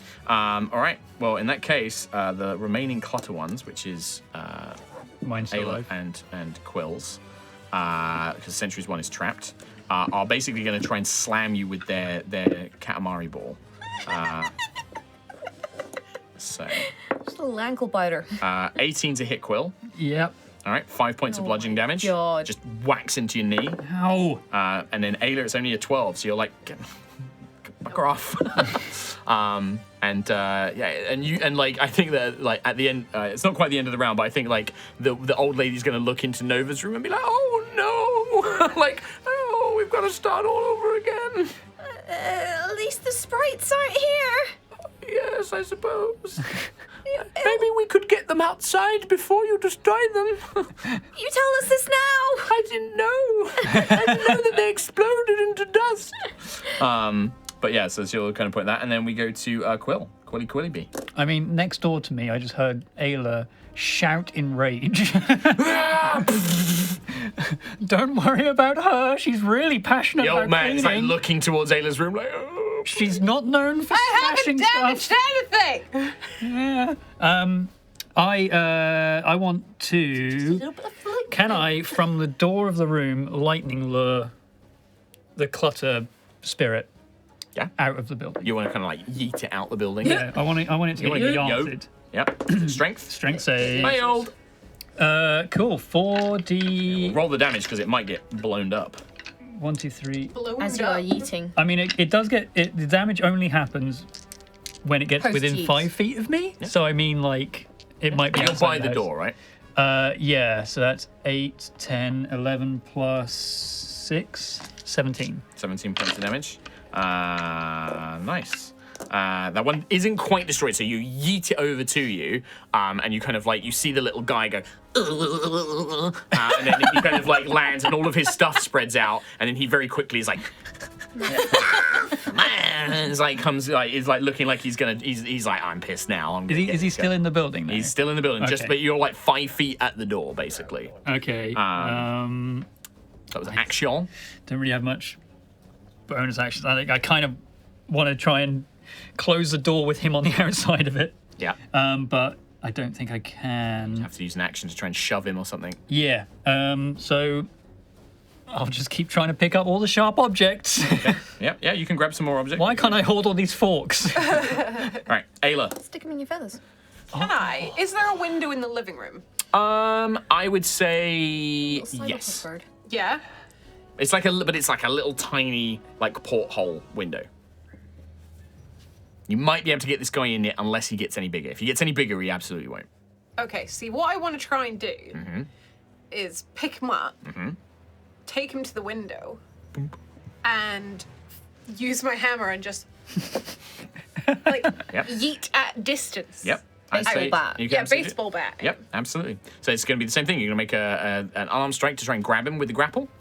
Okay. Just using your unarmed strike bonus. Is plus turn. 20. 20 hit, yeah. You grab him, pick him up. You can move over to the window. It's not that far. It's maybe like 10, 15 feet. You've got enough movement, even at half speed. You open the window. Make an attack roll. He might be able to wriggle out of it if you roll really bad. If you roll a 1, he might like... Reckless attack. I mean, maybe, sure. 2 1s. Maybe. It's no 2 1s. It's a 19 Yeah. plus 15. It was reckless. You hit the hammer. The guy absolutely goes... I'm not even gonna... He's gone. He's out of the combat. He's out of the situation. But you notice that, like, you kind of hit it a bit hard, and there's, like, a big crack down the window. Yeah, you reckless. It's like, and you maybe like pull the curtain to like hide this crack or something, but it's like a pretty noticeable crack down the window frame. Great. Oh, well. Yeah, that guy is done. He is out. Not Sentry. yeeted, Did though. he fly into the distance before he did his messy exit or whatever it's called? Well, there a so scream as he went? in fact, that's a good point. No, when he gets out, once it's out of the room, the sprite kind of just like looks and like, oh, I'm not in it, and then just disappears Oh. because he's not cluttery, he's not dirt anymore. Yeah, he's been cleaned out of the house. So like as soon as it looks like once they get out of the threshold of the house, these spirits just can't exist anymore. They just they're no longer what they were, so they vanish. All right, Sentry, you want to make a persuasion check? I believe you're trying to. Yeah. You're like naughty boy, get out. Hands on hips. Yeah. Wiggling finger. Wiggling finger. Nat 20. What the fuck? Joking. What's happening with you? Wait had till next 4 week. rolls. I swear We're gonna to God. see Stonewall, and it's gonna be like one. 3 nat 20s. I think that baby Sentry. is having an influence on her dice rolls. Lucky baby. Lucky baby. Lucky baby! Sentry, Yeah. would you like this little sprite to be your forever friend? Yes! The little sprite looks up at you. He like looks at his things, and you're like, you get the impression that like it understands you. Like even though it's like this little sprite, it's not you don't think it's a living creature, but it's like it connects with you in some way, and it like looks up at you, and he hangs his head in shame, and he like goes over and he slowly like puts all of his items out the cage, and then he looks at you. And he gestures at the cage like, well, I can't leave. You've got me trapped. But I'll go. I'll drop the cage. And he kind of like, and he clambers up the little cupboard and he goes to the window and he looks at you and he waves goodbye. But he like lingers on for a moment, and you're like, if you were like, Would you like a friend? if you say that and like, oh, he's like, Yeah. Oh, come with us. Come on. and he like moves over and he's too small. He's like literally like a couple of inches big. So he's like on a little tabletop and he like looks up and like is like looking up at you as if like, oh, pick me up or something. Yeah, I'll reach my hands Yeah, down. he like and- clambers, he like pulls himself into your palm and he like walks up your arm and he like gets into your like leaf hair and he just sits in there. And he's your friend now. I wanted day a ever. spirit before we left here to make friends with me, and Sentry's just already done it. I mean, Stay. Natural 20 on a persuasion check. I mean, I don't normally like to do that because I'm like, natural 20s aren't orders, it's not mind control. But this little spirit is like, you connect your primordial things. Like, he's like, yep. Yeah. All right, mum. Mummy. I mean, not to Mummy, say that mummy, Sentry, baby. Sentry is a junk mum, but she literally has a tumbleweed echo. Yeah. Like, that's just. And now you perfect have fit. a little kind of like, a little dung beetle man. Does he have a name? No, he doesn't. Names aren't concepts doesn't to a need little names. spirit. And he's like luminous. He's like a little luminous. He's not like a detailed figure. It's like he's made of like little light. He's made of like green light, and he's just like lives in your hair now. Can you name him like Brian or something? I have to think of a name. Gary. Think of a name for him. Yeah. Update the artwork. Sentry has a little junk baby. I got a little junk baby. Junk baby. At this point, I'm just gonna make the comment. There's no point. Like, I'm gonna gust. You guys have got you're gonna gust him. Gust him out of the room. It was mainly just to kind of fill this up, but yeah, like we gotta wrap up. I do want to, we'll probably catch up a little bit more on this next week just to kind of wrap this up. Sure. But that's gonna be today's episode. I want to And, terrify a kid. Yeah. I think that like not yeah, traumatized. we can do that. No. You have to pretend to be scared. Talia's parents are like, oh, thank you so much, thank you so much. They look at like the mess Nova has made and like the mess in Century, like where Ayla's kind of like thing, and they're like, we could take care of this from now on. The hall is looking. Have you seen the kitchen? Yes, it was wonderful. Yes, you did. And Ty's like, you did such a wonderful job, my darling. And like, it's like, Thank it's you like, for your assistance. Oh yes, of course. I will help. But I delicate hands. And like, but the old man is just like, you two did very well. You tried your best. Thank you. They're out of the house. I call that a win. Yes, it is. Got They start, like- resurrected for this. They start scrubbing. Like, can you see the old lady on her hands and knees, like trying Oh, to I wipe can't the whole- leave with this nonsense. Come on. Nova's like, okay. You know for a fact that Nova's cleaning up. Come on. Don't just dig that in a little bit more. Takes a bit of time, but you Yeah. help them all kind of clean up the rest of the house, and they're very grateful. And you guys make your way out, and we'll pick this up next week. Nice. Finish up this little bit of in this little village. Man, Can I call my guy Briar? Briar, It's kind of like Brian, but Yeah. it's like Briar is like Yeah. it fits with you Sentry. They have no concept of a name. They don't know what a name is. They they can't speak to you. You do whatever you want. Riot. All right. Hey, thanks for joining us for this episode of High Rollers D&D. It's good to be back. Yeah. Enjoyed it. Good shit. Take care. We'll see you soon. We'll see you next week. We miss you. Until then, bye-bye. Bye. Bye. Bye.